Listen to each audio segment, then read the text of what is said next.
ಆಗಮಶಾಸ್ತ್ರದಲ್ಲಿ ಒಂದು ಇದು ಇದೆ.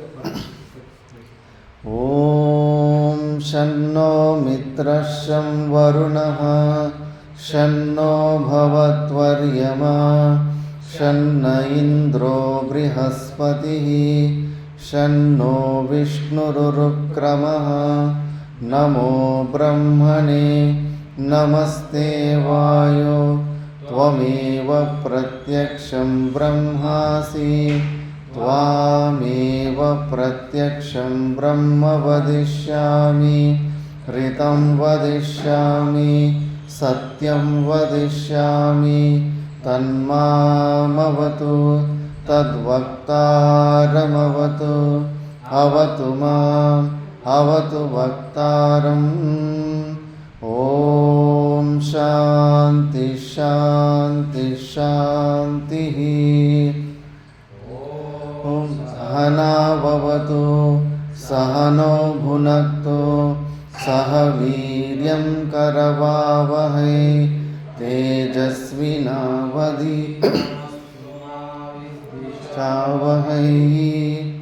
ಓಂ ಶಾಂತಿ ಶಾಂತಿ. ಓಂ ಯಶ್ಚಂದಸಾಂ ವೃಷಭೋ ವಿಶ್ವರೂಪಃ ಛಂದೋಭ್ಯೋऽಧ್ಯಮೃತಾತ್ ಸಂಬಭೂವ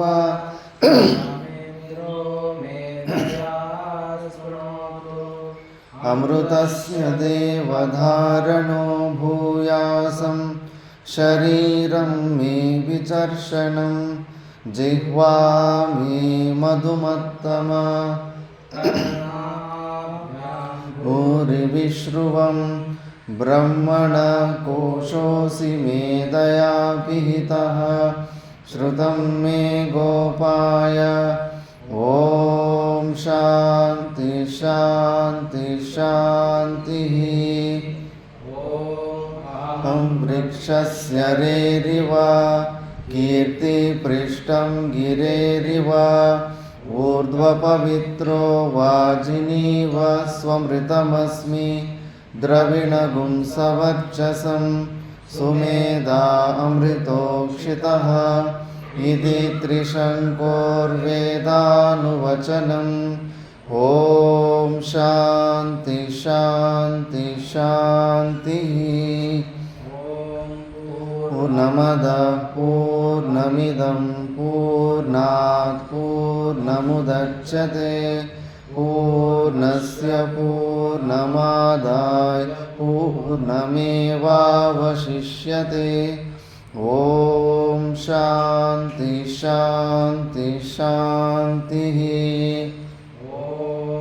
ಆಪ್ಯಾಯಂತು ಮಮಾಂಗಾನಿ ವಾಕ್ ಪ್ರಾಣಶ್ಚಕ್ಷುಃ ಶ್ರೋತ್ರಮತೋ ಬಲಮಿಂದ್ರಿಯಾಣಿ ಚ ಸರ್ವಾಣಿ ಸರ್ವಂ ಬ್ರಹ್ಮೋಪನಿಷದಂ ಮಾಹಂ ಬ್ರಹ್ಮ ನಿರಾಕುರ್ಯಾಂ ಮಾ ಬ್ರಹ್ಮ ನಿರಾಕರೋತ್ ನಿರಾಕರಣಮಸ್ತ್ವನಿರಾಕರಣಂ ಮೇ ಅಸ್ತು ತದಾತ್ಮನಿ ನಿರತೇಯ ಉಪನಿಷತ್ಸು ಧರ್ಮಾ ತೇ ಮಯಿ ಸಂತು ತೇ ಮಯಿ ಸಂತು. ಓಂ ಶಾಂತಿ ಶಾಂತಿ ಶಾಂತಿ. ಮೇ ಮನಸಿ ಪ್ರತಿಷ್ಠಿತಾ ಮನೋ ಮೇ ವಾಚಿ ಪ್ರತಿಷ್ಠಿತಂ ಆವಿರಾವಿರ್ಮಯೇಧಿ ವೇದಸ್ಯ ಮಾನೀಸ್ತಃ ಶ್ರುತಂ ಮೇ ಮಾ ಪ್ರಹಾಸಿ ರಣೇನಾಧೀತೇನಾಹೋ ರಾತ್ರಾನ್ ಸಂದಧಾಮಿ. ಸತ್ಯಂ ವದಿಷ್ಯಾಮಿ ತನ್ಮಾಮವತು ತದ್ವಕ್ತಾರಮವತು ಅವತು ಮಾಂ ಅವತು ವಕ್ತಾರಮವತು ವಕ್ತಾರಂ. ಓಂ ಶಾಂತಿ ಶಾಂತಿ ಶಾಂತಿ. ಓಂ ಭದ್ರನ್ನೋ ಅಪಿ ವಾತಯಮನಃ ॐ शान्ति शान्ति शान्तिः।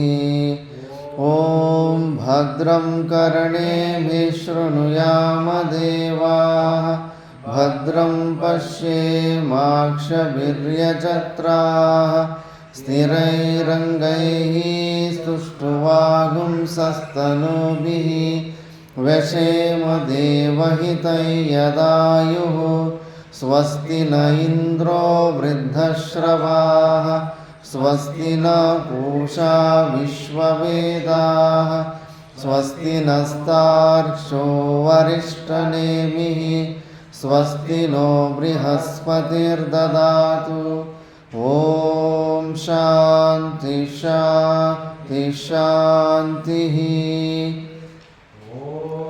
यो ब्रह्माणं विदधाति पूर्वं यो वै वेदांश्च प्रहिणोति तस्मै तं देवमात्मबुद्धिप्रकाशं मुमुक्षुर्वै शरणमहं प्रपद्ये। ॐ शान्ति शान्ति शान्तिः।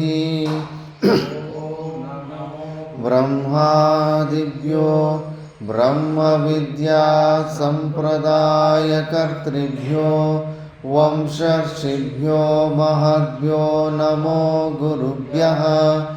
सर्वोपप्लवरहितः प्रज्ञानघनः प्रत्यगर्तो ब्रह्मैवाहमस्मि ब्रह्मैवाहमस्मि। ॐ शान्ति शान्ति शान्तिः। नारायणं पद्मभवं वसिष्ठं शक्तिं च तत्पुत्रपराशरं च व्यासं शुकं गौडपदं महान्तं गोविन्दयोगीन्द्रमतास्य शिष्यं श्रीशङ्कराचार्यमतास्य पद्मपादं च हस्तामलकं च शिष्यं तं तोटकं वार्तिककारमन्या नस्मद्गुरुन् सन्ततमानतोऽस्मि। ॐ शान्तिः शान्तिः शान्तिः। पार्थाय प्रतिबोधितां भगवता नारायणेन स्वयं व्यासेन ग्रथितां पुराणमुनिना मध्ये महाभारतम् अद्वैतामृतवर्षिणीं भगवतीम् अष्टादशाध्यायिनीम् अम्ब त्वामनुसन्दधामि भगवद्गीते भवद्वेषिणीम्। तुते व्यासविशालबुद्धे पुल्लारविन्दायतपत्रनेत्र येन त्वया भारततैलपूर्णः प्रज्वालितो ज्ञानमयप्रदीपः प्रपन्नपारिजाताय स्तोत्रवेत्रैकपाणये ज्ञानमुद्राय कृष्णाय गीतामृतदुहे नमः। वसुदेवसुतं देवं कंसचाणूरमर्दनं देवकी परमानन्दं कृष्णं वन्दे जगद्गुरुम्। द्रोणतटा जयद्रथजला गान्धारनीलोत्पला शल्यग्राहवती कृपेण वहनी कर्णेन वेलाकुला अश्वत्थामविकर्णघोरमकरा दुर्योधनावर्तिनी सोत्तीर्णा खलु पाण्डवैरननदी कैवर्तकः केशवः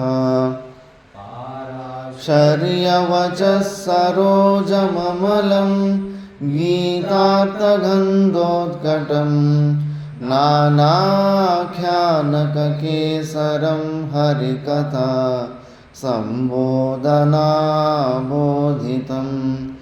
लोके सज्जनषट्पदैरहरः पेपीयमानं मुदा भूयाद्भारतपङ्कजं कलिमल प्रध्वंसिना श्रेयसे मूकं करोति वाचालं पङ्गुं लङ्घयते गिरिं यत्कृपातमहं वन्दे परमानन्दमाधवम् कारं भुजगशयनं पद्मनाभं सुरेशं विश्वाधारं गगनसदृशं मेघवर्णं शुभाङ्गं लक्ष्मीकान्तं कमलनयनं योगिहृद्यानगम्यं वन्दे विष्णुं भवभयहरं सर्वलोकैकनाथम् यं ब्रह्मा वरुणेन्द्ररुद्रमरुतः स्तुन्वन्ति दिव्यैस्तवैः वेदैः साङ्गपदक्रमोपनिषदैः गायन्ति यं सामगाः वस्थिततद्गतेन मनसा पश्यन्ति यं योगिनो यस्यान्तं न विदुःसुरासुरगणा देवाय तस्मै नमः देवाय तस्मै नमः। ॐ शान्ति शान्ति शान्तिः। ॐ नारायणः परो व्यक्तात् अण्डमव्यक्तसम्भवम् अण्डस्यान्तस्त्विमे लोकाः सप्तद्वीपा च मेदिनी। ॐ शान्ति शान्ति शान्तिः।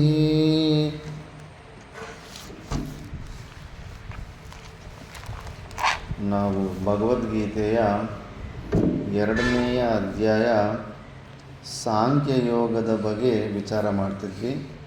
ಇದರಲ್ಲಿ ಅರ್ಜುನನಿಗೆ ಸಮಾಧಿ ಸ್ಥಿತಿ ಬಗ್ಗೆ ವಿವರಣೆ ಕೊಟ್ಟಾಗ ಪರಮಾತ್ಮ ಒಂದು ಜಿಜ್ಞಾಸ ಉತ್ಪನ್ನ ಆಯಿತು.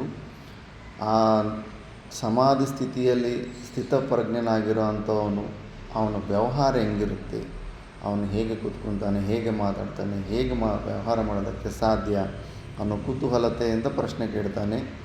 ಆ ಪ್ರಶ್ನೆಗೆ ಉತ್ತರವಾಗಿ ಪರಮಾತ್ಮ ಯಾರು ಎಲ್ಲ ಪ್ರಕಾರದ ಕಾಮಗಳು ಅಂದರೆ ಎಲ್ಲ ಪ್ರಕಾರದ ಇಚ್ಛೆಗಳನ್ನು ತೆಕ್ಕೊಂಬಿಟ್ಟಿರ್ತಾನೋ, ಮುಖ್ಯವಾಗಿ ಮನಸ್ಸಿನಲ್ಲಿ, ಹೊರಗಡೆ ಎಲ್ಲ ಇಂಟರ್ನಲ್ಲಲ್ಲಿ ಕೂಡ ತೆಕ್ಕೊಂಬಿಟ್ಟಿರ್ತಾನೋ, ಮತ್ತು ಆತ್ಮನಿಯೇವ ತುಷ್ಟ, ಅವನ ಸ್ವರೂಪದಲ್ಲಿ ಬಿಟ್ಟು ಹೊರಗಡೆ ಯಾವುದೇ ಒಂದು ನಿಮಿತ್ತದ ಅಪೇಕ್ಷೆನೂ ಇರೋದಿಲ್ಲ.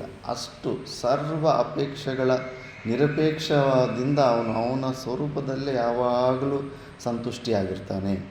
ಅಂಥವನ್ನ ಸ್ಥಿತಪ್ರಜ್ಞೆ ಅಂತ ಹೇಳ್ತಾರೆ ಅಂತ. ಇದರಲ್ಲಿ ಭಾಷ್ಯನ ನೋಡಬೇಕು ನಾವು.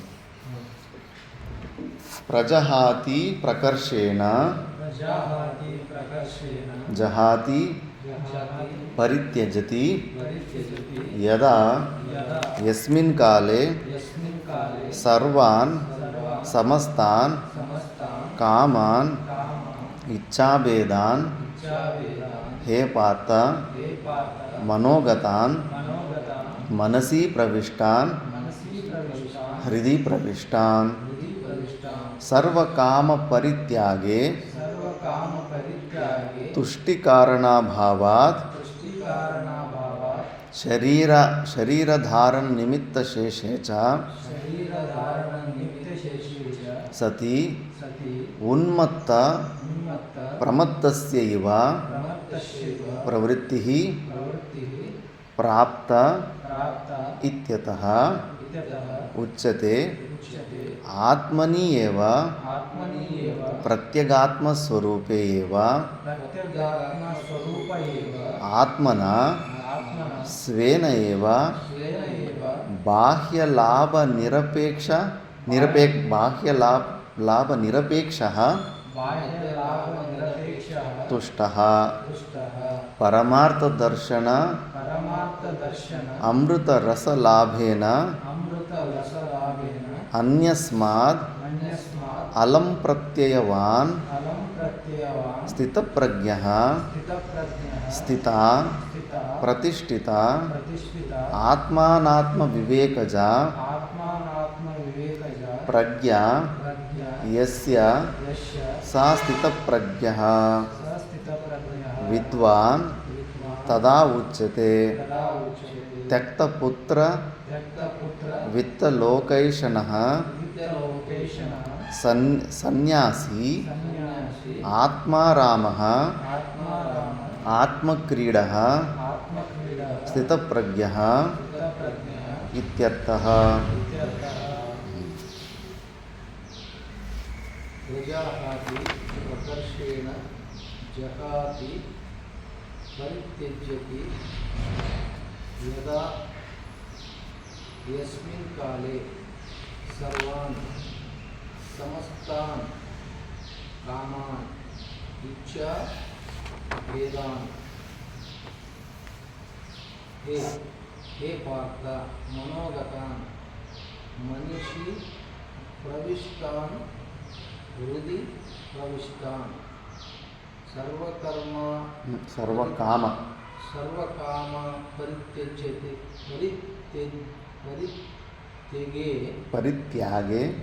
परित्यागे पुष्टिकारण भावात्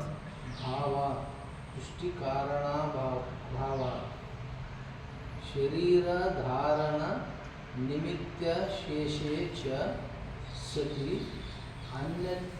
उन्मत्त प्रमत्तस्य इव प्रवृत्तिः प्राप्त इति अत उच्यते आत्मनि एव प्रत्यगात्मस्वरूपे एव आत्मना स्वेन एव ब्रह्मलाभिना बाह्यलाभ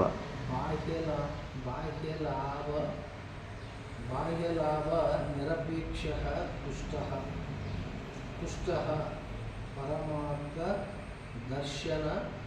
दर्शनामृत रस लाभेन अन्यस्मात् अलं प्रत्ययवान् स्थितप्रज्ञः स्थिता प्रतिष्ठिता आत्मानात्मविवेकजा प्रजा प्रज्ञा यस्य स स्थितप्रज्ञो विद्वान् तदा उच्यते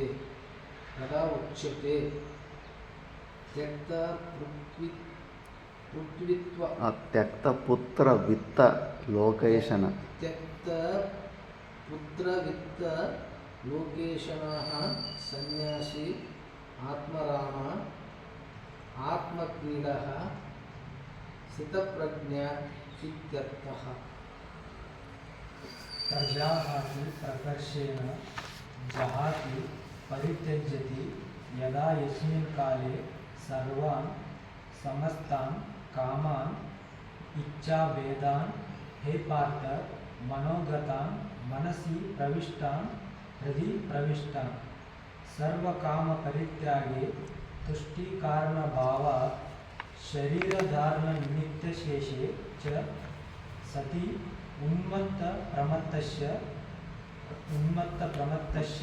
इव प्रवृत्तिः प्राप्ता इति अत उच्यते आत्मनि एव प्रत्यगात्मस्वरूपे एव आत्मना स्वेन एव बाह्यलाभनिरपेक्षः नुष्टः परमार्थदर्शन आत्मरसलाभेन अन्यस्मात् आलं प्रत्ययवान् स्थितप्रज्ञः स्थिता प्रतिष्ठिता आत्मानात्मविवेकजा प्रज्ञ यस्य स स्थितप्रज्ञः विद्वान् तदा उच्यते। त्यक्तपुत्र वित्तलोकैषेणः सन्यासी आत्माराम आत्मक्रीडः स्थितप्रज्ञ इत्यर्थः।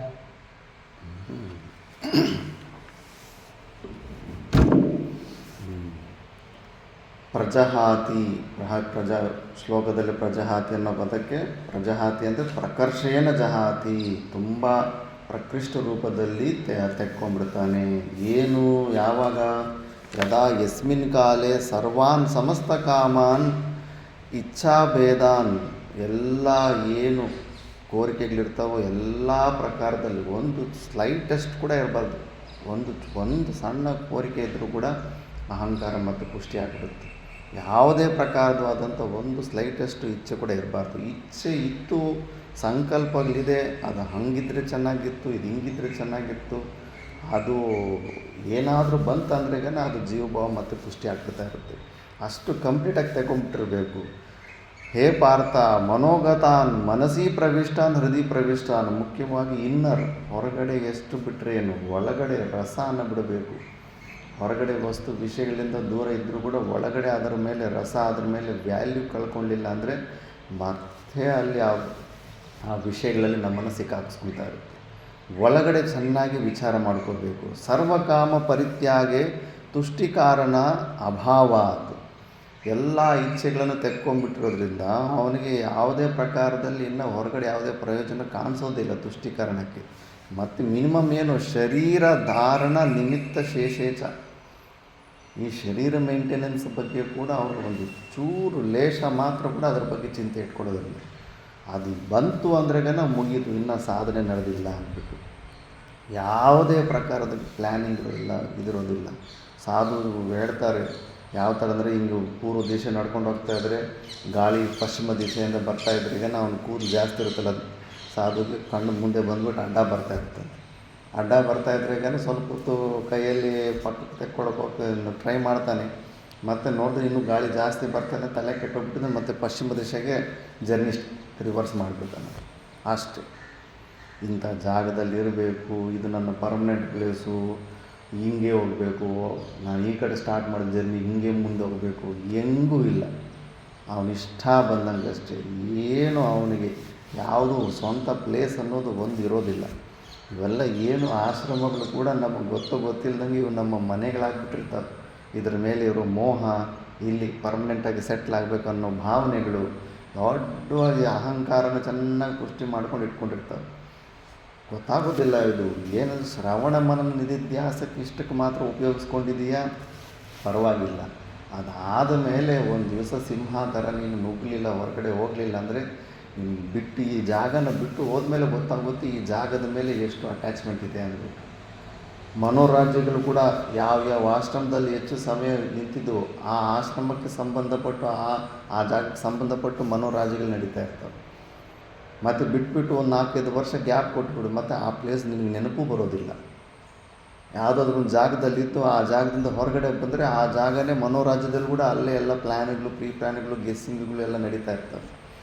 ದೊಡ್ಡ ಬಂಧನಗಳಿವೆಲ್ಲ, ಬಂಗಾರದ ಬಾಂಡೇಜ್ಗಳಿವೆಲ್ಲ. ಅದಕ್ಕೆ ಮತ್ತು ನಮ್ಮ ತಾತಗುರುಗಳಂಥವ್ರು ಅಷ್ಟೊಂದು ದೊಡ್ಡ ಸಾಮ್ರಾಜ್ಯ ಮಾಡಿ ಬಿಟ್ಟು ಹೋಗ್ಬೇಕಂದ್ರೆ ಅವರೇನು ಹುಚ್ಚರಾಗಿದ್ರ? ಆರಾಮಾಗಿ ಕುತ್ಕೊಂಡು ಒಂದು ರೂಮಲ್ಲಿ ಏನು ರಾಜನ್ ಥರ ಸೇವೆ ಮಾಡ್ತಾಯಿದ್ರು. ಅಷ್ಟು ದೊಡ್ಡ ಶಿಷ್ಯವರ್ಗ, ಭಕ್ತವರ್ಗ ಇತ್ತು. ಯಾಕೆ ಅದು ಅಜ್ಞಾತವಾಸದಲ್ಲಿ ಯಾರಿಗೂ ಒಂದು ಮಾತು ಕೂಡ ಹೇಳ್ದಿರ ಅಜ್ಞಾತವಾಸಕ್ಕೆ ಬಿಟ್ಟು ಹೋಗ್ಬಿಟ್ಟಿದ್ದಾರೆ. ಅವ್ರಿಗೆ ಗೊತ್ತಾಗುತ್ತಿದೆಲ್ಲ ದೊಡ್ಡ ಬಾಂಡೇಜು ಅಂದ್ಬಿಟ್ಟು, ಸಮಸ್ಯೆಗಳ ಹುತ್ತ ಇದು ಅಂದ್ಬಿಟ್ಟು. ಅವೆಲ್ಲ ಆ ಥರ ಶರೀರ ಧಾರಣ ನಿಮಿತ್ತ ಶೇಷೇಚ, ಅದ್ರ ಬಗ್ಗೆ ಕೂಡ ಒಂದು ಚೂರು ಕೂಡ ಅದ್ರ ಬಗ್ಗೆ ಏನು ಪ್ಲ್ಯಾನಿಂಗ್ ಇರಬಾರ್ದು, ಟೆನ್ಷನ್ ಇರಬಾರ್ದು. ಅಷ್ಟು ಮೈಂಡನ್ನು ಚೆನ್ನಾಗಿ ವಿಚಾರ ಮಾಡಿ ಫುಲ್ಲು ಫ್ರೀ ಮೈಂಡಲ್ಲಿ ಇರಬೇಕು, ಸ್ವರೂಪದಲ್ಲಿರಬೇಕು. ಅದೊಂದು ಚೂರು ಬಂತಂದರೂ ಕೂಡ ಕಷ್ಟ ಆಗುತ್ತೆ. ಮತ್ತು ಉನ್ಮತ್ತ ಪ್ರಮತ್ತಸ್ಯ ಇವ, ಹುಚ್ಚರ ಥರನೇ ಹೆಂಗೋ ಎಲ್ಲ ಸೈಕೋಗಳು ನಡ್ಕೊಂಡು ಹೋದಂಗೆ ಆ ಥರ ಇದ್ಬಿಡ್ತವೆ. ಅವನು ಆತ್ಮಾರಾಮ ಆತ್ಮದಲ್ಲಿ ಕ್ರೀಡೆ ಮಾಡೋನು ನಮ್ಮೆಲ್ಲರ ಥರ ನಾರ್ಮಲ್ ಬಿಹೇವಿಯರು, ಜೆಂಟಲ್ಮ್ಯಾನ್ ಬಿಹೇವಿಯರ್ ಥರ ಏನು ಕಾಣಿಸೋದಿಲ್ಲ ಅಲ್ಲಿ. ಅವನು ಜಸ್ಟ್ ಸ್ವರೂಪದಲ್ಲೇ ಇರ್ತಾನೆ, ಹೊರಗಡೆ ಕ್ರಿಯೆಯಲ್ಲಿ ಮಿಸ್ಟೇಕ್ಸ್ ಆಗ್ತಾ ಇರ್ತಾವೆ ಅವನು ಸುತ್ತಮುತ್ತ. ನೋಡೋರು ಅವನು ಹುಚ್ಚ ಅನ್ಕೋಬೇಕು, ಯಾಕಂದರೆ ಅವನು ಅಷ್ಟು ಡೀಪಾಗಿ ಇಮ್ಮರ್ಸ್ ಆಗಿಬಿಟ್ಟಿದ್ದಾನೆ.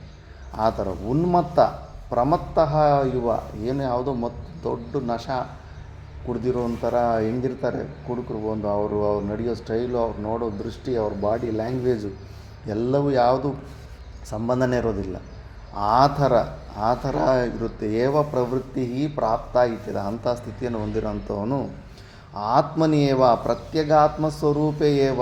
ಆತ್ಮ ಅಂದರೆ ಪ್ರತ್ಯಗಾತ್ಮ, ತನ್ನ ಸ್ವರೂಪದಲ್ಲೇ, ಸ್ವರೂಪೇ ಏವ ಆತ್ಮನ ಸ್ವೇನ ಏವ ಬಾಹ್ಯ ಲಾಭ ನಿರಪೇಕ್ಷ. ತುಂಬ ಒಳ್ಳೆಯ ಶಬ್ದ ಇದು. ನಮ್ಮ ಸ್ವರೂಪಕ್ಕಿಂತ ಹೊರಗಡೆ ಒಂದರಲ್ಲೂ ಎಲ್ಲೂ ಒಂದು ಚೂರು ಲಾಭ ಇಲ್ಲ ಅಂತ. ಯಾವುದೇ ಒಂದು ವಸ್ತು ಆಗಲಿ, ಒಂದು ವ್ಯವಸ್ಥೆ ಆಗಲಿ, ಒಂದು ಪ್ಲೇಸ್ ಆಗಲಿ, ಶುಕ ಮಹರ್ಷಿ ಒಂದು ಜಾಗದಲ್ಲಿ ಹಾಲು ಹಿಂಡುವ ಸಮಯ ಎಷ್ಟಿರುತ್ತೋ ಅಷ್ಟು ಬಿಟ್ಟರೆ ಒಂದು ಜಾಗದಲ್ಲಿ ಕೂಡ್ತಿಲ್ಲ. ಇಲ್ಲಿ ಕುತ್ಕೊಂಡು ಪ್ರವಚನ ಹೇಳ್ತಿದ್ರೆ 15 ನಿಮಿಷ ಆದಮೇಲೆ ಎತ್ತಿನ ಪಕ್ಕದಲ್ಲಿ ಹೋಗಿ ಇನ್ನೊಂದು ಬಂಡೆ ಮೇಲೆ ಕೂತ್ಕೊಂಡ್ಬಿಡ್ತಾ ಇದ್ದಂತೆ. ಯಾಕೆ ಹಿಂಗೆ ಮಾಡ್ತೀರಂದ್ರೆ ಇಷ್ಟೇ, ಗೋಪಾಲಕ ಹಾಲು ಹಿಂಡೋ ಅಷ್ಟು ಸಮಯದಲ್ಲಿ ಒಂದು ಜಾಗದಲ್ಲಿ ಹೆಚ್ಚು ಕೂತ್ಕೊಂಡ್ಬಿಟ್ರೆ ಆ ಜಾಗದ ಜೊತೆ ಅಟ್ಯಾಚ್ಮೆಂಟ್ ಆಗಿಬಿಡುತ್ತೆ. ಅದು ನಮಗೆ ಗೊತ್ತೇ ಆಗಿರೋದಿಲ್ಲ, ಬಿಟ್ಟು ಹೋದಾಗ ಗೊತ್ತಾಗುತ್ತೆ. ಆವಾಗ ಓಹೋ ಏನು ನಮ್ಮ ಪರಿಸ್ಥಿತಿ ಅಂದ್ಬಿಟ್ಟು ಎಷ್ಟು ಅಟ್ಯಾಚ್ಮೆಂಟ್ ಆಗಿಬಿಟ್ಟಿದೆ ಈ ಜಾಗದ ಮೇಲೆ ಅಂದ್ಬಿಟ್ಟು. ಅದಕ್ಕೆ ದೊಡ್ಡ ದೊಡ್ಡ ಮಹಾಪುರುಷರೆಲ್ಲ ಅಂಥ ಅಭ್ಯಾಸ ಲಾಸ್ಟಲ್ಲಿ ಮಾಡ್ತಾರೆ. ಚೆಕ್ ಮಾಡ್ಕೊತಾ ಇರಬೇಕು. ಬಾಹ್ಯ ಲಾಭ ನಿರಪೇಕ್ಷ, ಹೊರಗಡೆಯಿಂದ ಇನ್ನೇನು ಯಾರಿಂದ ಏನು ನನಗೆ ಲಾಭವೇ ಇಲ್ಲ, ಯಾವ ಸಿಚುವೇಷನಿಂದ ಕೂಡ ಏನೂ ಲಾಭವಿಲ್ಲ. ಈ ಶರೀರದಿಂದನೇ ನಮಗೆ ಯಾವುದೇ ಪ್ರಕಾರದಂಥ ಪ್ರಯೋಜನವಿಲ್ಲ ಅಂದಮೇಲೆ ಇನ್ನು ಶರೀರ ಪಾಲನೆ ನಿಮಿತ್ತವಾಗಿ ಎಲ್ಲ ನಮಗೆ ಹೊರಗಡೆ ಪ್ರಪಂಚದಲ್ಲಿ ಡಿಪೆಂಡೆನ್ಸಿ ಇರೋದು. ಆ ಡಿಪೆಂಡೆನ್ಸಿ ಎಲ್ಲ ಈ ಶರೀರ ಮೇಂಟೆನೆನ್ಸ್ ಸಲುವಾಗಿ. ಒಂದು ಸತಿ ಹಸಿವು ಬಾಯಾರಿಕೆ ಅನ್ನೋದು ಒಂದು ಇರಲಿಲ್ಲ ಅಂತಿರೋ ಕೂಡ ಈ ಶರೀರದಲ್ಲಿ ಕೂಡ ಹೆಚ್ಚು ಡಿಪೆಂಡೆನ್ಸಿ ಇರ್ತಿರಲಿಲ್ಲ. ಅದೊಂದು ಬಿಟ್ಟರೆ ಇನ್ನೇನು ಡಿಪೆಂಡೆನ್ಸ್ ಇರುತ್ತೆ, ಅದನ್ನೇ ತೆಗೆದು ಪಕ್ಕಕ್ಕೆ ಬಿಸಾಕ್ಬಿಟ್ಟಿದ್ದೀವಿ. ದೊಡ್ಡ ಎಕ್ಸ್ಟ್ರಾ ಲಗೇಜ್ ಥರ ಅನ್ನಿಸ್ತಾ ಇರ್ತೀವಿ ಶರೀರ. ಎಷ್ಟು ಬೇಗನೆ ಬಿದ್ದೋಗ್ಬಿಟ್ರೆ ಅಷ್ಟು ಒಳ್ಳೇದಪ್ಪ ಯಾವುದೋ ಒಂದು ಕಾರಣದಿಂದ ಅಂದ್ಬಿಟ್ಟು. ಕರೆಕ್ಟ್ ಸ್ವಯಂವಾಗಿ ತೆಕ್ಕೊಳ್ಳೋಕ್ಕಾಗ್ತಾಯಿಲ್ಲ, ತಾನಾಗ್ತಾನೆ ಬೇಗ ಬಿದ್ದೋಗ್ಬಿಟ್ರೆ ಸಾಕಪ್ಪ, ದೊಡ್ಡ ಭಾರ ಅನ್ನಿಸ್ತಾ ಇರುತ್ತೆ. ಆ ಥರ ಇರೋನು. ಮತ್ತು ತುಷ್ಟ ಪರಮಾರ್ಥ ದರ್ಶನ ಅಮೃತ ರಸಲಾಭೇನ ಅನ್ಯಸ್ಮಾತ್ ಅಲಂ ಪ್ರತ್ಯಯವಾನ್. ಇದು ಎಷ್ಟು ಒಳ್ಳೆಯ ಶಬ್ದ ಇದು. ನಮ್ಮ ಗುರುಗಳು ಅಂಡರ್ಲೈನ್ ಹಾಕಿ ಹೈಲೈಟ್ ಮಾಡಿ ಶಬ್ದ ಅನ್ನಂತ. ಅಲಂ ಪ್ರತ್ಯಯವಾನ್. ಅಲಂ ಅಂದರೆ ಎನಫ್ ಅಂತ, ಸಾಕು ಅಂತ.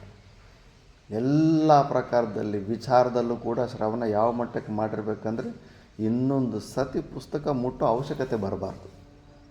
ಮತ್ತೆ ಪುಸ್ತಕನ ಟಚ್ ಮಾಡ್ತಿದ್ದೀವಿ ಅಂದ್ರೆ ಇನ್ನೂ ನಿಂದು ಕೆಲಸ ಮುಗಿದಿಲ್ಲ. ಇನ್ನೂ ಆ ಪುಸ್ತಕದಿಂದ ನಿನಗೇನು ಎಕ್ಸ್ಪೆಕ್ಟೇಷನ್ ಇದೆ, ಆ ಪುಸ್ತಕದಿಂದ ಶಾಸ್ತ್ರದಿಂದ ಸ್ವಲ್ಪ ರಸ ಸಿಗ್ತಾ ಇದೆ, ಏನೋ ಒಂದು ಪ್ರಕಾರದ ಈಗೋ ಮಸಾಜ್ ಆಗ್ತಾಯಿದೆ. ಅದನ್ನು ಕೂಡ ಅಷ್ಟೇ ಆ ಪ್ರಕಾರಾಗಿ ಅಲಂ ವೃತ್ತಿ ಏನಂದ್ರೆ ಏನು ಮತ್ತು ಗ್ರಂಥನ ಕೂಡ ಟಚ್ ಮಾಡೋವಂಥ ಅದನ್ನು ಕೂಡ ಬಿಟ್ಬಿಡಬೇಕು. ಅಂಥ ಅಲಂ ವೃತ್ತಿ. ಮತ್ತು ಆಹಾರದಲ್ಲೂ ಕೂಡ ಅಷ್ಟೇ. ಎಂಥ ಸ್ಥಿತಿಗೆ ಹೋಗ್ಬಿಟ್ಟಿರ್ತಾರೆ, ಅದು ಪಂಚಮ ಭೂಮಿಕೆಯಿಂದ ಮೇಲ್ಗಡೆ ಊಟದ ಬಗ್ಗೆ ಕೂಡ ಪ್ರಯತ್ನ ಮಾಡೋದಿಲ್ಲ. ಆಜಗರು ಕೂತಿದ್ದ ಜಾಗದಲ್ಲಿ ಕೂತಿರ್ತಾರೆ. ತಾನೇನಾದರೂ ಬಂತಂದರೆ ಸ್ವೀಕಾರ, ಇಲ್ಲಾಂದರೆ ಹಂಗೆ ರೆಡಿಯಾಗಿರ್ತಾರೆ.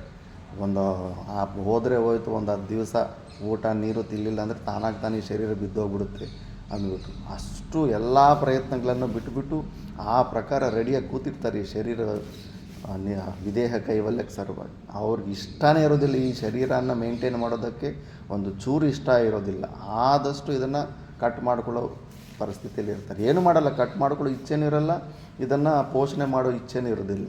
ಸುಮ್ಮನೆ ಇದ್ಬಿಟ್ಟಿರ್ತಾರೆ ಅಷ್ಟೇ. ಅವ್ರು ಸುತ್ತಮುತ್ತಲಿರೋ ಏನೋ ಭಕ್ತರು ಪ್ರಾರಬ್ಧ ಇದ್ದರೆ ಅವರಾಗವ್ರು ಬಲವಂತವಾಗಿ ಏನೋ ತೊಗೊಂಡು ಬಂದು ಕೊಟ್ಟರೆ ಅದು ಸ್ವಲ್ಪ ಸ್ವೀಕಾರ ಮಾಡ್ತಾ ಇರ್ತಾರೆ. ಇಲ್ಲ ಅಂದರೆ ಇಂಟ್ರೆಸ್ಟೇ ಇರಲ್ಲ ಅವ್ರಿಗೆ ಶರೀರದ ಮೇಂಟೈನ್. ವಿವೇಕಾನಂದನಿಗೆ ಏನು ಕಡಿಮೆ ಆಗಿತ್ತು, ಅವ್ರದ್ದೇ ಹಾಸ್ಪಿಟಲ್ಸ್ ಎಲ್ಲ ಸ್ಟಾರ್ಟ್ ಮಾಡಿದರು. ಅವ್ರ ಶಿಷ್ಯರೆಲ್ಲ ಡಾಕ್ಟರ್ಸ್ ಎಲ್ಲ ಇದ್ದರು. ಕೆಳಗಡೆಯಿಂದ ಮೇಲ್ಗಡೆ ತನಕ ಎಲ್ಲ ರೋಗಗಳಿತ್ತು. ಒಂದಕ್ಕೂ ಅವರು ಕ್ಯೂರ್ ಮಾಡ್ಕೋದಕ್ಕೆ ಅವ್ರು ಇಂಟ್ರೆಸ್ಟೇ ತೋರಿಸ್ತಿಲ್ಲ. ಈ ಸ್ಥಿತಿ ಬಂದಲ್ಲಿ ಮನಸ್ಸಿನ ಕಾಮಾಪೇಕ್ಷೆಗಳು ಬುದ್ಧಿ ಯಾವುದೋ ಕೆಲಸ ಮಾಡ್ತಾರೆ. ಫಸ್ಟು ಇಚ್ಛೆಗಳನ್ನು ಕಳ್ಕೊಂಡ ಮೇಲೆ ಈ ಸ್ಥಿತಿ ಬರೋದು. ಫಸ್ಟ್ ಅದು ಬಲವಂತವಾಗಿ ಪ್ರಯತ್ನದಿಂದ ವಿಚಾರ ಮಾಡಿ ಅದನ್ನು ಕಳ್ಕೋಬೇಕು. ಅದನ್ನು ಕಳ್ಕೊಂಡ ಮೇಲೆ ಈ ಸ್ಥಿತಿ ಬರುತ್ತೆ. ಆ ಸ್ಟೆಪ್ಪುಗಳು ಪರಮಾತ್ಮ ಹೇಳ್ದಂಗೆ ನಿಷ್ಕಾಮ ಕರ್ಮಯೋಗ, ಉಪಾಸನೆ ಅವೆಲ್ಲ ಮಾಡಿಕೊಂಡು ಅಂತಃಕರಣ ಶುದ್ಧಿಯನ್ನು ಹೊಂದಿದ ಮೇಲೆ ಆ ಕೆಪ್ಯಾಸಿಟಿ ಬರುತ್ತೆ. ಇಲ್ಲ ಅಂದರೆ ಮನಸ್ಸಿನಲ್ಲಿ ಏನು ಸಣ್ಣ ಸಣ್ಣ ವಿಚಾರ ಮಾಡಲಿಲ್ಲ ಅಂದರೆ ಸೂಕ್ಷ್ಮವಾಗಿ ಎಲ್ಲೋ ಒಂದು ಕಡೆ ಬಾಂಡೇಜಲ್ಲಿ ಸಿಕ್ಕಾಕೊಂಬಿಟ್ಟಿರ್ತೀವಿ. ಇದೇನು ಆಶ್ರಮ ಅಂದರೆ ಆಶ್ರಮದಲ್ಲಿ ಅಂದರೆ 1000 ಜನ ಅತ್ತೆ ಅಂದರು 1000 ಜನ ಸೊಸೆಯರು. ಮನೆಯಲ್ಲಿ ಬೇಡಪ್ಪ, ಹೆಂಡತಿ ಬೇಡ, ಮಕ್ಕಳು ಬೇಡ, ಆ ಸಹವಾಸ ಬೇಡ ಅಂತ ಹೋದ್ರೆ ಇಲ್ಲಿನ್ನೂ ಹೆಚ್ಚಾಗ್ತವೆ ಇನ್ನೂ ಸಮಸ್ಯೆಗಳು. ಹಾವು ಕಪ್ಪೆ ನ್ಯಾಯಗಳು ಬರ್ತಾಯಿರ್ತವೆ. ಕಪ್ಪೆಯನ್ನು ಕಾಪಾಡೋಕ್ಕೆ ಹೋದರೆ ಹಾವಿಗೆ ಕೋಪ, ಹಾವನ್ನು ಕಾಪಾಡಲಿಲ್ಲ ಅಂದರೆ ಕಪ್ಪೆನದು ತಿಂದುಬಿಡುತ್ತೆ. ಎಲ್ಲ ಇವೇ ಬರ್ತಾಯಿರ್ತವೆ. ದೊಡ್ಡ ಸಂಸಾರ ಆಶ್ರಮದಲ್ಲಿ. ಅದಕ್ಕೆ ಇಲ್ಲೂ ಕೂಡ ಅಷ್ಟೇ, ಕೇವಲ ಶ್ರವಣ ಸ್ವಲ್ಪ ಮನನಕ್ಕೆ ಕೂಡ ಆಶ್ರಮನ ಬಳಸ್ಕೊಂಡು ನಿಧಿಧ್ಯಾಸನಕ್ಕೆ ಅಂಟ್ಕೋಬಾರ್ದು ಅಷ್ಟೇ. ಅಲ್ಲಿ ಆ ಥರ ಮನಸ್ಸಿತ್ಕೊಂಡು ಆ ಸ್ಥಿತಿ ಬಂದ ಮೇಲೆ ಅವರು ಚೋಟ ಮಹಾರಾಜನ ನೀನು ಅವ್ರ ಗುರುಗಳು ನೀನು ಮಂಡಲೇಶ್ವರ ಆಗಬೇಕಂತ ಅಂತಾರೆ. ಇಲ್ಲ ಗುರುಗಳೇ, ಆಗೋದಿಲ್ಲ, ನನಗೆ ಬೇಡ ಅಂತಾರೆ. ನೀನು ಆಗಲಿಲ್ಲ ಅಂದರೆ ನಿನಗೆ ಶಾಪ ಕೊಡ್ತೀನಿ ಅಂತಾರೆ. ನಿಮ್ಮ ಶಾಪನ ನಾನು ಪ್ರೀತಿಯಿಂದ ಸ್ವೀಕಾರ ಮಾಡ್ತೀನಿ, ನಾನು ಮಾತ್ರ ಆಶ್ರಮಕ್ಕೆ ಮಂಡಲೇಶ್ವರ ಆಗಲ್ಲ ಅಂತ. ಯಾಕೆ ಇಡ್ಬೋದು ಹೇಳಿ? ಯಾಕಂದ್ರೆ ಅವ್ರ ಅಂತಃಕರಣ ಪ್ಯೂರ್ ಅಂತಃಕರಣ ಶುದ್ಧಿ ಇದೆ. ಅವ್ರಿಗೆ ಗೊತ್ತಿದೆ ಎಷ್ಟು ದೊಡ್ಡ ಬಾಂಡೇಜು ಅಂದುಬಿಟ್ಟು. ಆಶ್ರಮಗಳು ದೊಡ್ಡ ಮನೆ, ಇದು ದೊಡ್ಡ ಸಂಸಾರ. ಇದು ಅಷ್ಟೆಲ್ಲ ಸಣ್ಣ ವಯಸ್ಸಿಗೆ ಎಲ್ಲ ಕಟ್ ಮಾಡಿಕೊಂಡು ಮದುವೆ ಬೇಡ, ಮಕ್ಕಳು ಬೇಡ, ಈ ಸಂಸಾರ ಬೇಡ ಅಂತ ಬಂದಿರ್ತೀವಿ.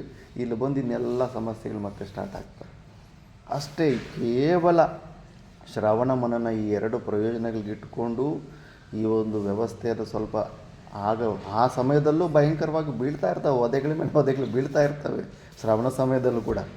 ಅಲ್ಲಿ ತನಕ ಇದನ್ನು ಉಪಯೋಗಿಸ್ಕೊಂಡ್ಬಿಟ್ಟು ಒಂದು ಸ್ಟೆಪ್ಪು ಧೈರ್ಯದಿಂದ ಹೊರಗಡೆ ಹಾಕಬೇಕು ನೋಡಿ. ಎಂಥದ್ದಂದರೆ ಖಗೋಚರ ವೃತ್ತಿ ಅಂತಾರೆ.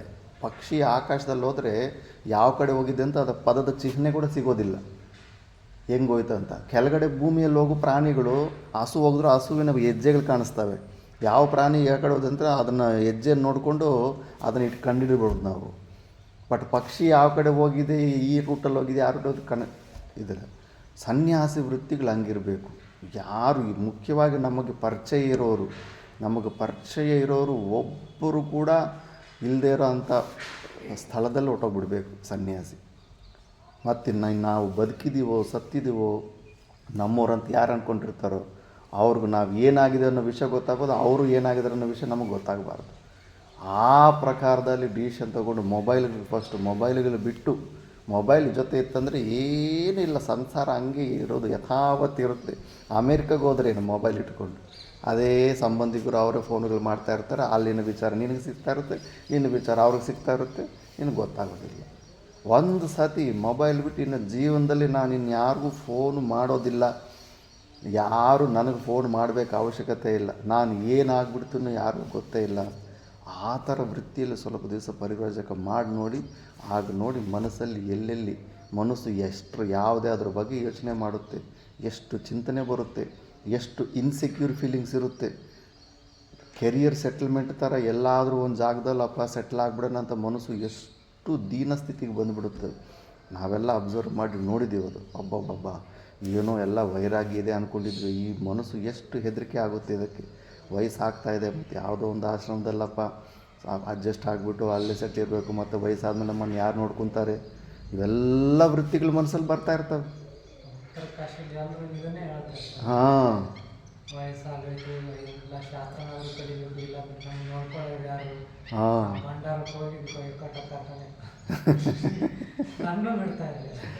ಎಲ್ಲ ಇದೇ ಪರಿಸ್ಥಿತಿಗಳು. ವಿಚಾರ ಮಾಡಲಿಲ್ಲ ಅಂದರೆ ಆ ಧೈರ್ಯ ಬರೋದಿಲ್ಲ.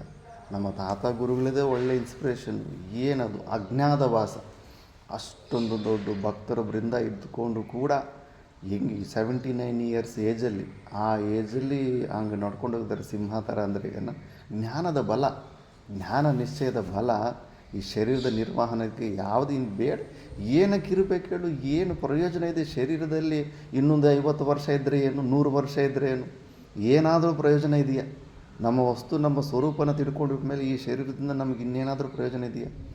ಸುಮ್ಮನೆ ವಿಚಾರ ಮಾಡಿದರೆ ಇದನ್ನು ಮೇಂಟೈನ್ ಮಾಡಿಕೊಂಡು ಪಾಲನೆ ಪೋಷಣೆ ಮಾಡಿಕೊಂಡು ಮುಂದೆ ಹೋಗ್ತಾಯಿದ್ದೀವಿ. ಎಲ್ಲ ವಿಚಾರ ಮಾಡಬೇಕು. ಒಂದು ಧೈರ್ಯದ ಸ್ಟೆಪ್ಪು ಒಂದು ಹಾಕಬೇಕು.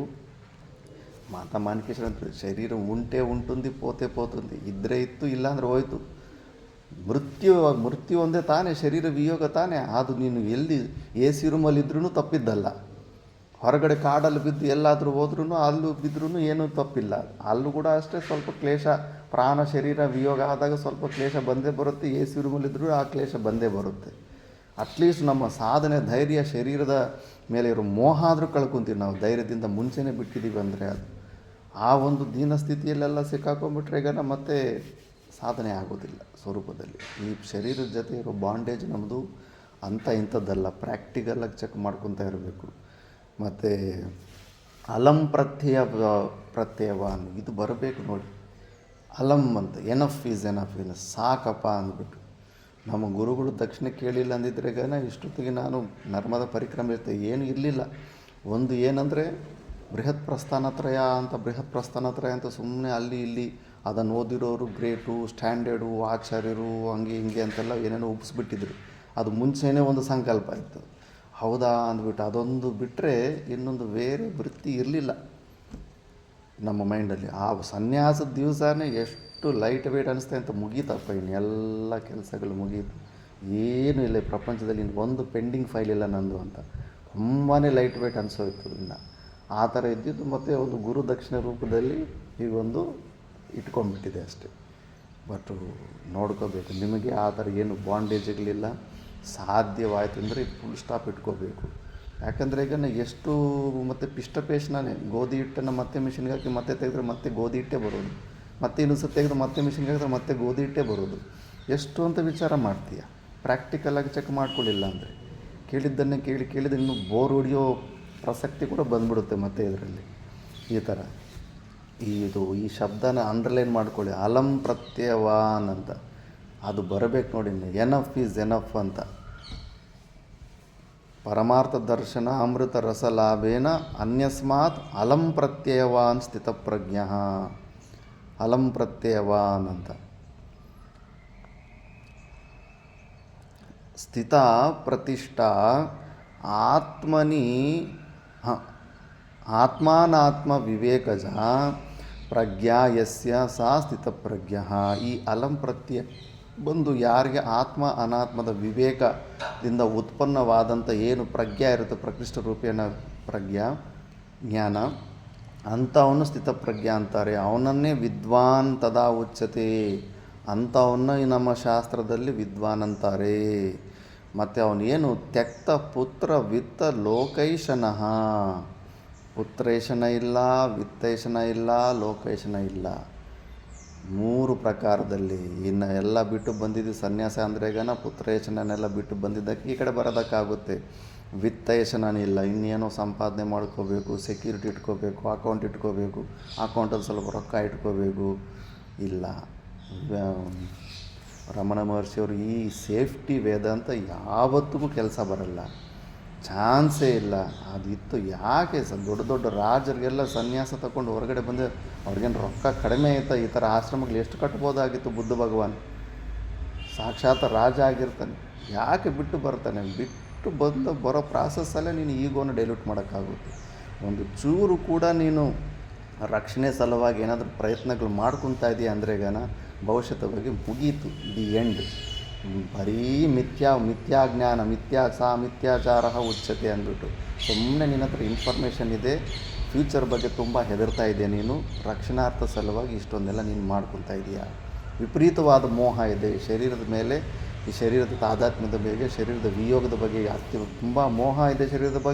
ಶರೀರದ ವಿಯೋಗದ ಬಗ್ಗೆ ತುಂಬ ಹೆದರಿಕೆಯೂ ಇದೆ.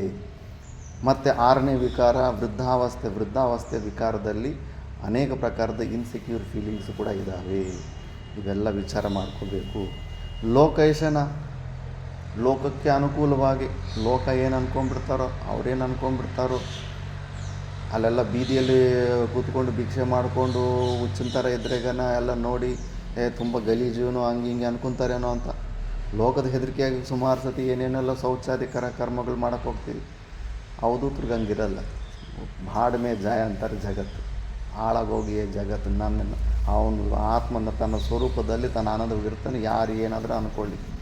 ಆ ಥರ ಈ ಲೋಕೇಶನಾಗ ಸಿಕ್ಕಾಕ್ಕೊಂಡು ಅದೊಂದು ದೊಡ್ಡ ಎಲ್ಲಿ ಅವಮಾನಕ್ಕೆ ಗೀಡಾಗೋಗ್ಬಿಡ್ತೀವೋ, ಅಯ್ಯೋ ಈ ಥರ ಮನೆಗೆ ಭಿಕ್ಷೆ ತಗೊಂಡೋಗು ಮಾಡಿದ್ರೇಕನ ಪರಿಚಯರಿರೋರು ಯಾರಾದರೂ ನೋಡಿಬಿಟ್ರೆ ಎಲ್ಲ ಅವಮಾನ ಆಗೋಗುತ್ತೋ, ಎಷ್ಟೊಂದು ಸಮಸ್ಯೆಗಳಿರ್ತವೆ ಲೋಕೇಶನದ ಅಲ್ಲ.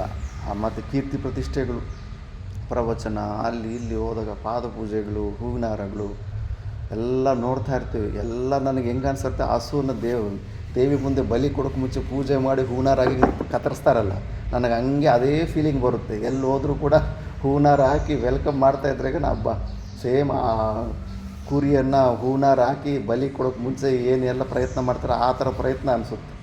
ಅಷ್ಟು ಹೆದರಿಕೆ ಆಗುತ್ತೆ ಅವೆಲ್ಲ. ಯಾಕಂದ್ರೆ ಅವೆಲ್ಲ ಪೂಜ್ಯ ಲಾಭ, ಲೋಕೇಶನ ಕೀರ್ತಿ ಪ್ರತಿಷ್ಠೆಗಳು, ಈಗೋ ಸ್ಯಾಟಿಸ್ಫ್ಯಾಕ್ಷನ್, ಈಗೋ ಮಸಾಜ್ ಬರ್ತಾ ಇರುತ್ತೆ. ಮತ್ತು ಸಾಕು, ಮನಸ್ಸಿಗೆ ಅಷ್ಟೇ ಸಾಕು. ಇನ್ನೇನು ಕಡಿಮೆ ಇದೆ, ಏನು ಕಡಿಮೆ ಇದೆ ಅಂತ ಈಗ ಮೋಕ್ಷದ ಸಲುವಾಗಿ ಪ್ರಯತ್ನ ಮಾಡ್ತಾನೆ. ಕಂಫರ್ಟ್ ಝೋನ್ ಒಂದು ಕ್ರಿಯೇಟ್ ಮಾಡ್ಕೊಂಬಿಟ್ಟಿರ್ತಾನೆ. ಎಲ್ಲ ರೆಸ್ಪೆಕ್ಟ್ ಸಿಗ್ತಾ ಇರುತ್ತೆ, ಪೂಜೆ ಸಿಗ್ತಾ ಇರುತ್ತೆ, ಅದರಿಂದ ವಾಪಸ್ ಬರೋದು ತುಂಬ ಕಷ್ಟ. ಇದರಲ್ಲಿ ನಾನು ನೋಡಿದ್ದೀನಿ ದೊಡ್ಡ ದೊಡ್ಡ ಆಚಾರ್ಯರು ಆ ಒಂದು ಸ್ಟೆಪ್ಪು ನಮ್ಮ ತಾತ ಗುರುಗಳು ಹಾಕಿದ್ದು ಏನು ಒಂದು ಸ್ಟೆಪ್ ಇದೆಯೋ ಆ ಒಂದು ಸ್ಟೆಪ್ ಹಾಕೋದಕ್ಕೆ ಆಗ್ತಾಯಿಲ್ಲ, ಬಿಡ್ತಾ ಇಲ್ಲ. ಆ ಪದವಿ, ಆ ಕುರ್ಸಿಯನ್ನು ಒಂದು ಸತಿ ಕೂತ್ಕೊಂಡ್ಬಿಟ್ಟು ಬಿಡ್ತಾ ಇಲ್ಲ. ಆ ಕುರ್ಸಿಗೆ ಯಾರಾದರೂ ಇನ್ನೊಬ್ರು ಯಾರಾದರೂ ಕಾಂಪಿಟೇಷನಲ್ಲಿ ಕಾಣಿಸ್ತಂದ್ರೆ ಅವನು ಮುಂಚೆನೇ ಅಲ್ಲಿ ಸಾಯಿಸ್ಬಿಟ್ಟು ಆಶ್ರಮ ಬಿಟ್ಟು ಹೋಗೋ ಥರ ಮಾಡಿಬಿಡ್ತಾರೆ. ಎಷ್ಟು ಮೋಹ ಇರಬೇಕು ಅವೆಲ್ಲ. ಅದಕ್ಕೆ ಅವೆಲ್ಲ ಬಿಟ್ಬಿಡಬೇಕು. ಈ ಆಶ್ರಮ, ಆ ಆಶ್ರಮ, ನಮ್ಮ ಆಶ್ರಮ, ಇದು ಎಲ್ಲ ವಿಚಾರ ಮಾಡ್ತಾ ಇರಬೇಕು. ಏನು ನಡೀತಾ ಇದೆ ಮನಸ್ಸಿನಲ್ಲಿ ಅಂದ್ಬಿಟ್ಟು, ಎಲ್ಲಿ ಮೋಹ ಇದೆ, ಎಲ್ಲಿ ಅಟ್ಯಾಚ್ಮೆಂಟ್ ಇದೆ ಅಂತ ದೊಡ್ಡ ಸಮಸ್ಯೆಗಳು ಕ್ರಿಯೇಟ್ ಮಾಡುತ್ತೆ. ಯಾವಾಗಲೂ ಒಂದು ನೂಲು ಹೋಗು ಅಂತಾರೆ, ಒಂದು ಸಣ್ಣ ಒಂದು ಕೌಪಿನ ಬಿಟ್ಟರೆ ಶರೀರದ ಮೇಲೆ ಒಂದು ಏನು ಇರಬಾರ್ದು ಅಂತಾರೆ. ಪ್ರಾಕ್ಟಿಕಲಾಗಿ ಆ ಥರ ಜೀವನ ನಡೆಸ್ತಾ ಇರೋವನಿಗೆ ಆವಾಗ ಅವನಿಗೆ ಸ್ವಲ್ಪ ಇವೆಲ್ಲ ಪ್ರಾಕ್ಟಿಕಲಾಗಿ ಅರ್ಥ ಆಗುತ್ತೆ. ಇಲ್ಲ ಅಂದರೆ ದೊಡ್ಡ ಅಟ್ಯಾಚ್ಮೆಂಟು. ಆಶ್ರಮಗಳಲ್ಲಿ ನಾವಿರೋ ವ್ಯವಸ್ಥೆಯಲ್ಲಿ ಭಯಂಕರವಾಗಿ ಅಟ್ಯಾಚ್ಮೆಂಟ್ ಆಗಿಬಿಟ್ಟಿರುತ್ತೆ. 15 ನಿಮಿಷ ಒಂದು ಜಾಗದಲ್ಲಿ ಕೂತ್ರೆ ಅಟ್ಯಾಚ್ಮೆಂಟ್ ಆಗುತ್ತೆ ಅಂತ ಶುಕ ಮಹರ್ಷಿ ಅಂತವ್ರೆ. ನಾವು ವರ್ಷಾನುಗಟ್ಟಲೆ ಒಂದು ಆಶ್ರಮದ ಮೇಲೆ ಅಟ್ಯಾಚ್ಮೆಂಟ್ ಬರೋದಿಲ್ವ, ಭಯಂಕರ ಬಂದುಬಿಟ್ಟಿರುತ್ತೆ. ಬಿಟ್ಟು ಹೋದ್ಮೇಲೆ ಗೊತ್ತಾಗುತ್ತೆ ಅದು ಎಷ್ಟು ಭಯಂಕರ ಇದೆ ಅಂತ. ಅಂಥ ತ್ಯಕ್ತ ಪುತ್ರ ವಿತ್ತ ಲೋಕೇಶನಃ ಸನ್ಯಾಸಿ, ಅಂಥ ಸನ್ಯಾಸಿ ಆತ್ಮಾರಾಮ, ಆತ್ಮ ಕ್ರೀಡ, ತನ್ನ ಸ್ವರೂಪದಲ್ಲೇ ಸ್ಥಿತ ಇರೋನು ಅಂದರೆ ಆತ್ಮ ಕ್ರೀಡ ಅಷ್ಟೇ.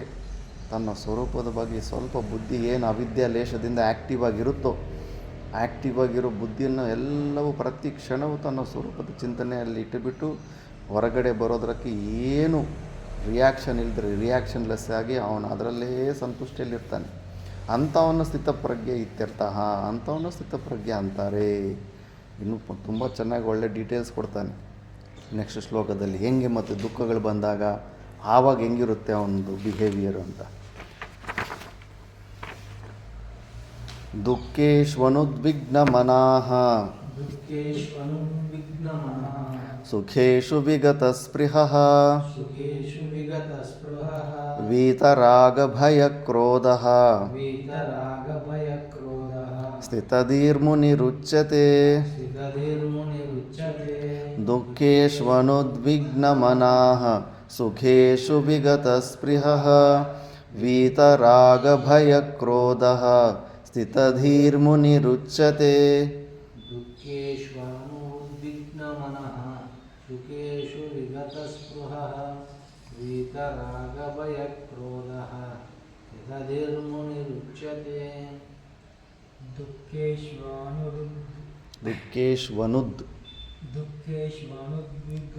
ವಿಘ್ನ ಮನಃ ಸುಖೇಶು ವಿಗತ ಸ್ಪೃಹಃ ವೀತರಾಗ ಭಯ ಕ್ರೋಧ ಸ್ಥಿತಧೀರ್ಮುನಿರುಚ್ಯತೆ. ದುಃಖೇಶು ಅನುದ್ವಿಗ್ನ ಮನಃ, ದುಃಖಗಳು ಬಂದಾಗ ಅನುದ್ವೇಗಕರವಾದಂಥ ಮನಸ್ಸು ಅಂದರೆ ತುಂಬ ಕೂಲ್ ಮೈಂಡಲ್ಲಿ ಇರ್ತಾನೆ. ನಾರ್ಮಲ್ಲಾಗಿ ಯಾರು ಇರ್ತಾನೋ ದುಃಖ ಬಂದಾಗ ಉದ್ವೇಗ ಹುಟ್ಟಾಗ್ಬಿಡುತ್ತೆ. ಎಲ್ಲ ರಿಯಾಕ್ಷನ್ಸು, ಬಾಡಿ ಲ್ಯಾಂಗ್ವೇಜ್ ಚೇಂಜ್ ಆಗುತ್ತೆ, ಒಳಗಡೆ ಟೆನ್ಷನ್ ಜಾಸ್ತಿ ಆಗುತ್ತೆ, ಕಣ್ಣುಗಳಲ್ಲಿ ಕೋಪ ಕ್ರೋಧ ವೃತ್ತಿಗಳು ಬರೋದಾಗ ಇಲ್ಲ ಸಿಕ್ಕಾಪಟ್ಟೆ ಬೇಜಾರಾಗ್ಬಿಡೋದು, ಇವೆಲ್ಲ ಏನೆಲ್ಲ ಆ್ಯಕ್ಷನ್ಸ್ ಇರ್ತಾವೋ ಆ ಥರ ಏನು ಇಲ್ದಿರೋ ದುಃಖಗಳು ಬಂದಾಗಲೂ ಕೂಡ ಕೂಲ್ ಮಿಸ್ಟರ್ ಕೂಲ್ ಥರ ಆರಾಮಾಗಿ ಯಾರಿರ್ತಾನೋ. ಸುಖೇಶು ವಿಗತ ಸ್ಪೃಹ, ಸುಖಗಳು ಬಂದಾಗ ಕೂಡ ಸಣ್ಣ ಸಣ್ಣ ಏನಾದರೂ ಅಂದ್ಕೊಂಡಿದ್ದು ಕೆಲಸಗಳಾಗ್ಬಿಟ್ರೆ ಎಕ್ಸೈಟ್ಮೆಂಟ್ ಬಂದುಬಿಡ್ತಾ ಇರುತ್ತೆ. ಅವನಲ್ಲಿ ಏನು ಎಕ್ಸೈಟ್ಮೆಂಟೇ ಕಾಣಿಸೋದಿಲ್ಲ. ಎಲ್ಲ ಭೋಗಗಳಿದ್ದಾಗ ಅಲ್ಲಿದ್ದಾಗ ಅಲ್ಲೂ ನಾರ್ಮಲ್ಲಾಗೇ ಇರ್ತಾನೆ. ನಾರ್ಮಲಾಗಿ ಮುಂಚೆ ಹಿಂಗೆ ನಾರ್ಮಲಾಗಿ ಮಾತಾಡ್ತಾ ಇರ್ತಾನೆ, ಹಂಗೆ ಅದೇ ನಾರ್ಮಾಲಿಟಿ ಕಂಟಿನ್ಯೂ ಮಾಡ್ತಾನೆ. ಬಾಡಿ ಲ್ಯಾಂಗ್ವೇಜಲ್ಲಿ ಕೂಡ ಅಷ್ಟೇ, ಯಾವುದೇ ಪ್ರಕಾರವಾಗಿ ನಾನು ತುಂಬ ಶ್ರೇಷ್ಠ ಅನ್ನೋ ಭಾವನೆ ಅವನ ಬಾಡಿ ಲ್ಯಾಂಗ್ವೇಜಲ್ಲಿ ಕೂಡ ವ್ಯಕ್ತ ಆಗ್ತಾ ಇರೋದಿಲ್ಲ ಆ ಥರ. ಮತ್ತು ವೀತರಾಗ ಭಯಕ್ರೋಧ, ಇನ್ನು ಆ ಸ್ಥಿತಿಗೆ ಬಂದಿದ್ದಾನಂದ್ರೆಗನ ಯಾವುದರಲ್ಲೂ ರಾಗ ಇರೋದಿಲ್ಲ, ಮತ್ತು ಭಯ, ಮುಖ್ಯವಾಗಿ ಭಯ ಇರೋದಿಲ್ಲ. ಏನು ಭಯ ಇರುತ್ತೆ? ತನ್ನ ಸ್ವರೂಪ ತಿಳ್ಕೊಂಡ ಮೇಲೆ ಆ ಸ್ವರೂಪಕ್ಕೆ ಅತಿರಿಕ್ತವಾಗಿ ತನ್ನ ಅಸ್ತಿತ್ವವೇ ಇಲ್ಲ ಅಂತಾಗ ಮ್ಯಾಕ್ಸಿಮಮ್ ಶರೀರದಲ್ಲಿ ತಾದಾತ್ಮ್ಯ ಇಟ್ಕೊಂಡು ಶರೀರ ರಕ್ಷಣಾರ್ಥ ಸಲುವಾಗಿ ಎಲ್ಲ ಭಯ ಇರುತ್ತೆ. ಆತ್ಮನೆಂತೂ ಯಾರು ಟಚ್ ಮಾಡೋದಕ್ಕಾಗಲ್ಲ, ಅದನ್ನು ಯಾರು ಕೊಳ್ಳೋದಕ್ಕಾಗೋದಿಲ್ಲ. ನಡ್ಕೊಂಡು ಹೋಗ್ತಾ ಇದ್ದಾಗ ನೋಡಿ, ಅದು ಎದುರುಗಡೆ ಹುಲಿ ಬಂದಾಗ ಏನು ರಿಯಾಕ್ಷನ್ ಆಗ್ಬೋದು ನಮಗೆ. ಒಂದು ಹಾವು ಬಂದ್ರೇ ಎಷ್ಟು ರಿಯಾಕ್ಷನ್ ಆಗುತ್ತೆ. ನಮಗೆ ಹಾನಿ ಮಾಡುತ್ತೆ ಅಂದ್ಬಿಟ್ಟು ಅದನ್ನು ಹೊರಗಡೆ ಹೋಗ್ಸೋ ತನಕ ನಮಗೆ ಮನಃಶಾಂತಿ ಇರೋದಿಲ್ಲ. ಎದುರುಗಡೆ ಹುಲಿ ಬಂದಾಗ ದೊಡ್ಡ ದೊಡ್ಡ ಸಾಧುಗಳೇ ಓಡೋಗಿ ಮರ ಹತ್ತೋದು ಇವೆಲ್ಲ ಮಾಡ್ತಾರೆ. ನಮ್ಮಲ್ಲಿ ಆ ಜ್ಞಾನ ಇದ್ರೂ ಕೂಡ ಅದು ಭಯ ಆಟೋಮೆಟಿಕ್ ಉತ್ಪತ್ತಿ ಆಗುತ್ತೆ. ಅಭಿನಿವೇಶ ಅದು ತುಂಬ ಕಳ್ಕೋಬೇಕದೆಲ್ಲ. ಛೋಟ ಮಹಾರಾಜ್ ಯಾಕೆ ಓಡಲಿಲ್ಲ ಹುಲಿ ಎದುರುಗಡೆ ಬಂದಾಗ? ಬಡೆ ಮಹಾರಾಜ್ ಯಾಕೆ ಹೇಳಿ? ಒಂದ್ಸತಿ ಬಡೆ ಮಹಾರಾಜ್ ಇಬ್ಬರು ಇದ್ದಾಗಲೂ ಒಂದು ಹುಲಿ ಬಂತಂತೆ. ಮಿಕ್ಕಿದವರೆಲ್ಲ ಓಡೋಗಿ ಮರಗಳ ಕೆಲವರು ಮರ ಹತ್ತರು, ಕೆಲವರು ಓಡೋದ್ರಂತೆ. बड़े महाराज जनते, अरे वो तो जंगल का राजा है भाई, हम ही थोड़ा बगल में जाना चाहिए. ಅದು ಜಂಗಲಿನ ರಾಜ ಆದಪ್ಪ, ಕಾಡಿಗೆ ನಾವು ಬಂದಿದ್ದೀವಿ, ನಾವೇ ಪಕ್ಕಕ್ಕೆ ಸರ್ಕೋಬೇಕು, ಅದಕ್ಕೆ ದಾರಿ ಬಿಡಬೇಕು ಅಂತ ಪಕ್ಕಕ್ಕೆ ತಪ್ಪಿಕೊಂಡ್ರಂತೆ. ಅದು ಆರಾಮಾಗಿ ನಡ್ಕೊಂಡು ಹೋಗ್ತಾನೆ. ಇಬ್ಬರು ಇದ್ರಂತೆ, ಬಡೆ ಮಹಾರಾಜ್ ಚೋಟೆ ಮಹಾರಾಜ್. ನಮಗೆ ಬರೋ ನಾರ್ಮಲ್ ರಿಯಾಕ್ಷನ್ಸ್ ಅವರಲ್ಲಿ ಯಾಕೆ ಬರಲಿಲ್ಲ? ಕ್ಲಿಯರ್ ಆಗಿದೆ ಅವತ್ತು. ಅವರ ಆ ಸ್ಥಿತಿಯಲ್ಲಿ ಪ್ರತಿ ಕ್ಷಣ ಅವರು ಸ್ವರೂಪ ಸ್ಥಿತಿಯಲ್ಲಿದ್ದಾರೆ. ನಾವು ಪ್ರೊಟೆಕ್ಟಿವ್ ಮೋಡು, ಜೀವ ಭಾವದಲ್ಲಿ ಇರ್ತೀವಿ. ಅದಕ್ಕೆ ನಾವು ಹೆದರೋದು, ಓಡೋದು ಎಲ್ಲ ನಡೀತಾ ಇರುತ್ತೆ. ಯಾಕಂದರೆ ಯಾವಾಗ ಇಮಿಡಿಯೇಟಾಗಿ ಜೀವ ಭಾವದಲ್ಲಿ ಇರ್ತೀವಿ. ಇಲ್ಲಾಂದರೆ ಯೋಚನೆ ಮಾಡಿ, ಹುಲಿ ನಮ್ಮನ್ನು ಸಾಯಿಸೋದಕ್ಕಾಗುತ್ತಾ? ಸಚ್ಚಿದಾನಂದ ಸ್ವರೂಪವನ್ನು ಹುಲಿ ಏನಾದರೂ ಮಾಡೋದಕ್ಕಾಗುತ್ತಾ? ಪಾಂಚಭೌತಿಕವಾದ ವಸ್ತುಗಳು, ಅದನ್ನು ಶಸ್ತ್ರಗಳಾಗಲಿ ಅಸ್ತ್ರಗಳಾಗಲಿ ಏನು ಅದನ್ನು ಟಚ್ಚೇ ಮಾಡೋದಕ್ಕಾಗೋದಿಲ್ಲ. ನಾವು ಓಡ್ತಿದ್ದೀವಿ ಅಂದರೆ ನಮ್ಮ ನಿರ್ಣಯ ಏನಿದೆ ಆವಾಗ? 100% ಜೀವಭಾವ, 200% ಇನ್ನೂ ಅಂಥ ಪ್ರಾಣ ಭೀತಿ ಬಂದು ಓಡ್ತಿದ್ದೀವಿ ಅಂದರೆ ಈಗ 200%. ಇಲ್ಲಾಂದರೆ ಏನಿದೆ ಅದು ಚೋಟೆ ಮಹಾರಾಜ್ ಅಂದಂಗೆ, ಬಾಪ ಹುಲಿ, ನಿನಗೆ 2 ದಿವಸ 3 ದಿವಸ ಆಹಾರ ಸರೋಗುತ್ತೆ, ನಿನಗೆ ಅಲ್ಲಿ ಇಲ್ಲೂ ಬೇಟೆ ಆಡೋದಕ್ಕೆ ಏನು ಪರವಾಗಿಲ್ಲ, ಬಂದು ತಿಂದುಬಿಡು ಅಂತ. ಆ ಥರ ಇರಬೇಕು ಶರೀರದ ವಿಷಯದಲ್ಲಿ. ನಾವು ಆ ಥರ ಇದ್ದೀವ? ನಾವು ಎಷ್ಟು ಶರೀರ ರಕ್ಷಣಾರ್ಥ ಸಲುವಾಗಿ ಸೇಫ್ಟಿ ಮೆಷರ್ಸ್ ಎಷ್ಟೆಲ್ಲ ತಗೊಂಡು ಏನೆಲ್ಲ ಪಾಪಕರ್ಮಗಳು ಕೂಡ ಮಾಡಬೇಕಾಗುತ್ತೆ ಶರೀರ ನಿರ್ವಹಣೆ ಸಲುವಾಗಿ. ಏನೆಲ್ಲ ಮಾಡ್ತಾಯಿದ್ದೀವಿ ನಾವು, ಎಲ್ಲಿ ನಿಶ್ಚಯ ಅನ್ನೋದು ನಾವು ಚೆಕ್ ಮಾಡ್ಕೋಬೇಕು. ಆ ಮಟ್ಟಕ್ಕೆ ಶರೀರದ ಮೇಂಟೆನೆನ್ಸ್ ಬಗ್ಗೆ ಅಷ್ಟು ಟೆನ್ಷನ್ಲೆಸ್ ಇಲ್ದಿರ ಆ ಮಟ್ಟಕ್ಕೆ ಬಿಟ್ಬಿಡಬೇಕು. ಆ ಥರ ಈ ಥರ ಇರೋನು ಅವನಿಗೆ ಭಯ ಇರೋದಿಲ್ಲ. ಮತ್ತಿನ್ನು ಕ್ರೋಧ ಅಂದರೆ ಇಚ್ಛೆನೇ. ಇಚ್ಛೆ ಇದ್ದವನಿಗೆ ಕ್ರೋಧ ಬರುತ್ತೆ. ಇದು ಕ್ರೋಧದ ವಿಷಯಲ್ಲಿ ಬರಬೇಕು. ಕ್ರೋಧ ಯಾವುದೇ ವಿಷಯಲ್ಲಿ ಬಂತಂದರೆ ಅದ್ರ ಹಿಂದ್ಗಡೆ ಇಚ್ಛೆ ಇದೆ. ಆ ಇಚ್ಛೆ ಹಿಂದ್ಗಡೆ ನೀನು ಆ ವಿಷಯದ ಬಗ್ಗೆ ಚಿಂತನೆ ಮಾಡಿದೀಯಾ. ವಿಷಯ ಅಂದರೆ ಒಂದು ಉಪಭೋಗ ಸಾಧನ ಬುದ್ಧಿ, ಯಾವುದೋ ಒಂದು ಸ್ಥಿತಿ. ಸುಮಾರು ವಿಷಯ ಗೊತ್ತಿಲ್ಲ, ನಾನು ಸೈಲೆಂಟಾಗಿ ಧ್ಯಾನ ಮಾಡಬೇಕು ಅಂದ್ಕೊಂಡಿದ್ದೀನಿ, ಯಾರು ನನ್ನನ್ನು ಡಿಸ್ಟರ್ಬ್ ಮಾಡಬಾರ್ದು. ಇದು ಕೂಡ ಇಚ್ಛೆನೇ. ಆ ಇಚ್ಛೆ ಇದ್ದಿದ್ದಕ್ಕೆ ಯಾರೊಬ್ಬನು ಮತ್ತೆ ನಿನ್ನ ಇಚ್ಛೆಗೆ ಭಂಗ ಆಗುವಂಥ ಯಾವುದೋ ಒಂದು ಕೆಲಸ ಮಾಡಿದ್ನಂದ್ರೆಗನ ಆ ಭಂಗ ಮಾಡಿದವನ ನಿಮಿತ್ತದ ಮೇಲೆ ನಿನಗೆ ಕ್ರೋಧ ಬರುತ್ತೆ. ಅದು ಯಾಕೆ ಎಕ್ಸ್ಪೆಕ್ಟೇಷನ್? ವಿವೇಕಾನಂದ ಥರ ಮಾರ್ಕೆಟು ಮಧ್ಯದಲ್ಲಿ ಹೋಗಿ ಇನ್ನೂ ಹೊರಗಡೆನ ಈ ಇಷ್ಟೊಂದು ಬ್ಯುಸಿ ಮಾರ್ಕೆಟಲ್ಲಿ ನನ್ನನ್ನೇನು ಡಿಸ್ಟರ್ಬ್ ಮಾಡೋಕ್ಕೆ ಸಾಧ್ಯತೆ ಇದೆಯಾ ಅಂತ ಆ ಮಟ್ಟಕ್ಕೆ ಸಾಧನೆ ಮಾಡಿಕೊಂಡು ಸ್ವರೂಪದಲ್ಲಿ ನಿಂತ್ಕೋಬೇಕು. ಆ ಥರ ಪ್ರತಿಯೊಂದು ಇಚ್ಛೆ, ಕ್ರೋಧ ಬಂತು ಅಂದ್ರೆಗಾನ ಮನಸ್ಸಲ್ಲೇ ಆಗಲಿ ಹೊರಗಡೆ ವ್ಯಕ್ತ ಮಾಡದೇ ಇರ್ಬೋದು. ಒಳಗಡೆ ಸ್ವಲ್ಪ ಯಾರ ಮೇಲೆ ಆಗಲಿ ಯಾವುದೇ ಒಂದು ನಿಮಿತ್ತದ ಮೇಲೆ ಕ್ರೋಧ ಬರ್ತಾ ಇದೆ ಅಂದ್ರೆಗಾನ 100% ಅಜ್ಞಾನ, 100% ಜೀವಭಾವದಲ್ಲಿರ್ತೀವಿ. ಆ ಥರ ಅದು ಕಂಪಲ್ಸರಿ. ಅದ್ರ ಹಿಂದ್ಗಡೆ ಒಂದು ಇಚ್ಛೆ ಇದೆ, ಯಾವುದೋ ಒಂದು ಎಕ್ಸ್ಪೆಕ್ಟೇಷನ್ ಇದೆ. ಆ ಎಕ್ಸ್ಪೆಕ್ಟೇಷನ್ ಭಂಗ ಮಾಡಿದವ್ರ ಮೇಲೆ ನಮಗೆ ಕೋಪ ಬರುತ್ತೆ. ಶಾಂತಿಯಾಗಿರಬೇಕಪ್ಪ ನಾನು ಅಂತ. ಅದು ಏನು ಜೀವಭಾವದಲ್ಲಿ ಶಾಂತಿಯಾಗಿರಬೇಕು ಅಂತ ಹೇಗೆ ಸಾಧ್ಯ ಆಗುತ್ತೆ? ಎಷ್ಟೊಂದು ಪರಾಧೀನತೆ ಶರೀರದಲ್ಲಿ ತಾದಾತ್ಮ್ಯ ಇಟ್ಕೊಂಡು ನೀನು ಶಾಂತಿಯಿಂದ ಇರೋದಕ್ಕೆ ಹೇಗೆ ಸಾಧ್ಯ ಆಗುತ್ತೆ? ಅದನ್ನು ತೆಕ್ಕೊಂಡಿಲ್ಲ. ಆ ಥರ ಶಾಂತಿ ನೀನು ಅಪೇಕ್ಷೆ ಇಟ್ಕೊಂಡ್ರೆ ಆ ಶಾಂತಿಯನ್ನು ಸೊಳ್ಳೆ ಕೂಡ ಬಂದು ಭಂಗ ಮಾಡುತ್ತೆ ನಿನಗೆ. ಎಷ್ಟು ಮತ್ತು ಬಿಸಿಲು ಭಂಗ ಮಾಡ್ಬೋದು, ಅನೇಕ ಪ್ರಕಾರ ಯಾವುದು ಬೇಕಾದರೂ ಬಂದು ನಿನಗೆ ಡಿಸ್ಟರ್ಬ್ ಮಾಡುತ್ತೆ ಆ ಶಾಂತಿಯನ್ನು. ಆ ಶಾಂತಿ ಭಂಗ ಆದಾಗ ಶಾಂತಿ ಭಂಗ ಮಾಡಿದ ನಿಮಿತ್ತದ ಮೇಲೆ ಕ್ರೋಧ ಬರ್ತಾ ಇರುತ್ತೆ. ವಿಚಾರ ಮಾಡಬೇಕು. ಕ್ರೋಧ ಅದು ದರಿದ್ರ. ಅದು ಯಾವುದೇ ಪ್ರಕಾರದಲ್ಲಿ ನಾವೇನೋ ಲೋಕದಲ್ಲಿ ಸ್ವಾಭಿಮಾನದ ಹೆಸರಲ್ಲಿ ಅದನ್ನು ಇನ್ನೂ ಹಿಂಗಿರಬೇಕು, ರೋಷ ಇರಬೇಕು, ಹಂಗೆ ಹಿಂಗೆ ಅಂತ ಸ್ವಾಭಿಮಾನ ಹಂಗೆ ಹಿಂಗೆ ಅಂದ್ಬಿಟ್ಟು ಏನೇನೋ ಎಲ್ಲ ಸುಳ್ಳು ಮಾತಾಡ್ತಾರೆ. ಅದು ನಮ್ಮ ದೊಡ್ಡ ಶತ್ರು. ಅದು ನಮ್ಮ ಮೂರ್ಖತ್ವದ ಪ್ರತೀಕ ಕ್ರೋಧ. ಇಲ್ಲ ಅಂದರೆ ನಾವು ಮೋಕ್ಷವನ್ನು ಹೊಂದಬೇಕಂತ ಬಂದಿರೋರು, ಸಚ್ಚಿದಾನಂದ ಸ್ವರೂಪ ಅಂತ ತಿಳ್ಕೊಂಡಿರೋರು ಹೇಗೆ ತಾನೇ ಕ್ರೋಧ ಬರೋದಕ್ಕೆ ಚಾನ್ಸ್ ಆಗುತ್ತೆ? ಕಾಕಭೂಷಂಡಿ ಅವರು ಹೇಳಿದ್ನಲ್ಲ ಲೋಮರ್ಷ ಮಹರ್ಷಿಗೆ, ಅದ್ವೈತ ಅದ್ವೈತ ಅಂತ ಇಷ್ಟು ದೊಡ್ಡ ಕಿರ್ಚಾಡ್ಕೊತಾ ಇದ್ದೆ, ನನಗೆ ಕಾಗೆ ಆಗುವಂಥ ಶಾಪ ಇಟ್ಟೆ. ದ್ವೈತ ಭಾವನೆ ಇಲ್ಲಿದ್ದರೆ ನಿನಗೆ ಕ್ರೋಧ ಹೇಗೆ ಬರೋದಕ್ಕೆ ಹೆಂಗೆ ಸಾಧ್ಯ ಇರುತ್ತೆ? ಅದ್ವೈತ ಸಿದ್ಧಾಂತದಲ್ಲಿ ಕ್ರೋಧ ಹೆಂಗೆ ಬರುತ್ತೆ? ನೀನು ಒಬ್ಬನೇ ಒಂದೇ ಸ್ವರೂಪ ಇದ್ರಾಗ ಅಲ್ಲಿ ಕ್ರೋಧ ಬರೋದಕ್ಕೆ ನೀನು ಯಾರ ಮೇಲೆ ಕ್ರೋಧ ಮಾಡ್ಕೊಳಕ್ಕಾಗುತ್ತೆ? ನೀನು ಮೂರ್ಖತ್ವ ಅಷ್ಟೇ. ಜ್ಞಾನಾಭಾಸೇನ ಸಂತುಷ್ಟ ಅಷ್ಟೇ. ಜ್ಞಾನಾಭಾಸದಲ್ಲಿ ಇದ್ದುಕೊಂಡು ಅದ್ವೈತ ಸಿದ್ಧಾಂತ ನೀನು ಸ್ವರೂಪದಲ್ಲಿ ಇದೆಯಾ ಅನ್ಕೊತಾ ಇದೆಯಾ? ಶಾಪ ಆದರೆ ಹೆಂಗಿಟ್ಟೆ ನೀನು? ಕ್ರೋಧ ಹೆಂಗೆ ಬಂತು ನಿನಗೆ? ಮುಗೀತು, ದಿ ಎಂಡ್. ಕ್ರೋಧಗಳು ಬಂತಂದ್ರೆ ಅಜ್ಞಾನ 200% ಇರುತ್ತೆ. ಇವೆಲ್ಲ ಚೆಕ್ ಮಾಡ್ಕೊತಾ ಇರಬೇಕು. ಇವೆಲ್ಲ ನಮ್ಮಲ್ಲಿ ಇದಾವ ಇಲ್ಲ ಇದ್ದರೆಗನ ಇನ್ನೂ ಪ್ರಯತ್ನ ಪೆಂಡಿಂಗ್ ಫೈಲ್ ಇದೆ ಅಂದ್ಬಿಟ್ಟು ಈ ಥರ ಇರೋನು. ಮತ್ತು ಅಂಥ ಅವನು ಮುನಿಹಿ ಮನನಶೀಲನಾಥ್ ಮುನಿಹಿ ಅಂತಾನೆ. ಮನನಶೀಲನೆ ಯುಕ್ತಿ ಪ್ರಧಾನದಿಂದ ವಿಚಾರ ಮಾಡೋವನ್ನ ಮುನಿ ಅಂತಾರೆ. ಅಂಥವನ್ನ ಸ್ಥಿತದೀಹಿ ಉಚ್ಚತೆ. ಅಂಥವನ್ನ ಸ್ಥಿತದೀಹಿ, ಸ್ಥಿತಪ್ರಜ್ಞನು ಅಂತ ಅಂಥವನ್ನೇ ಒಪ್ಕೊತಾರೆ. ಭಾಷ್ಯ ನೋಡೋಣ. ದುಃಖೇಶು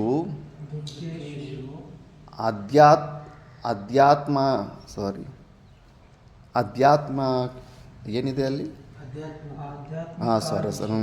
ಆಧ್ಯಾತ್ಮಿಕಾದಿಷು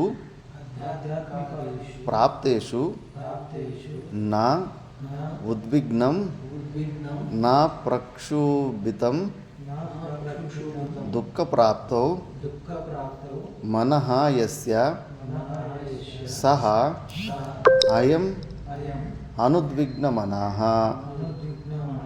ತಥಾ ಸುಖೇಷು ಪ್ರಾಪ್ತೇಷು ವಿಗತಾ ಸ್ಪೃಹಾ ತೃಷ್ಣಾ ಯಸ್ಯ ನ ಅಗ್ನಿಃ ಇವ ಇಂಧನಾದಿ ಆದಾನೆ ಸುಖಾನಿ ಅನುವಿವರ್ಧಂತೆ ಸಹ ವಿಗತಸ್ಪೃಹಃ ವೀತರಾಗಭಯಕ್ರೋಧಃ ರಾಗಶ್ಚ ಭಯಂಚ ಕ್ರೋಧಶ್ಚ ವೀತ ವಿಗತ ಯಸ್ಮಾತ್ ಸಹ ವೀತರಾಗಭಯಕ್ರೋಧಃ ಸ್ಥಿತದೀಹಿ ಸ್ಥಿತಪ್ರಜ್ಞಃ ಮುನಿಃ ಸನ್ಯಾಸಿ ತದಾ ಉಚ್ಯತೆ. ದುಃಖೇಷು ಆಧ್ಯಾತ್ಮಿಕಾದಿಷು ಪ್ರಾಪ್ತೇಷು ನ ಉದ್ವಿಗ್ನಂ ನ ಪ್ರಕ್ಷುಭಿತಂ ದುಃಖಪ್ರಾಪ್ತಃ ಮನಃ ಯಸ್ಯ ಸಹ ಅಯಂ ಅನುದ್ವಿಗ್ನಮನಃ ತಥಾ ಸುಖೇಷು ಪ್ರಾಪ್ತೇಷು ವಿಗತಃ ಸ್ಪೃಹಾ ತೃಷ್ಣಾ ಯಸ್ಯ ನ ಅಗ್ನಿಃ ಇವ ಇಂಧನಾದ್ಯಾಧಾನೆ ಸುಖಾನಿ ಅನುವಿವರ್ಧತೆ ಸ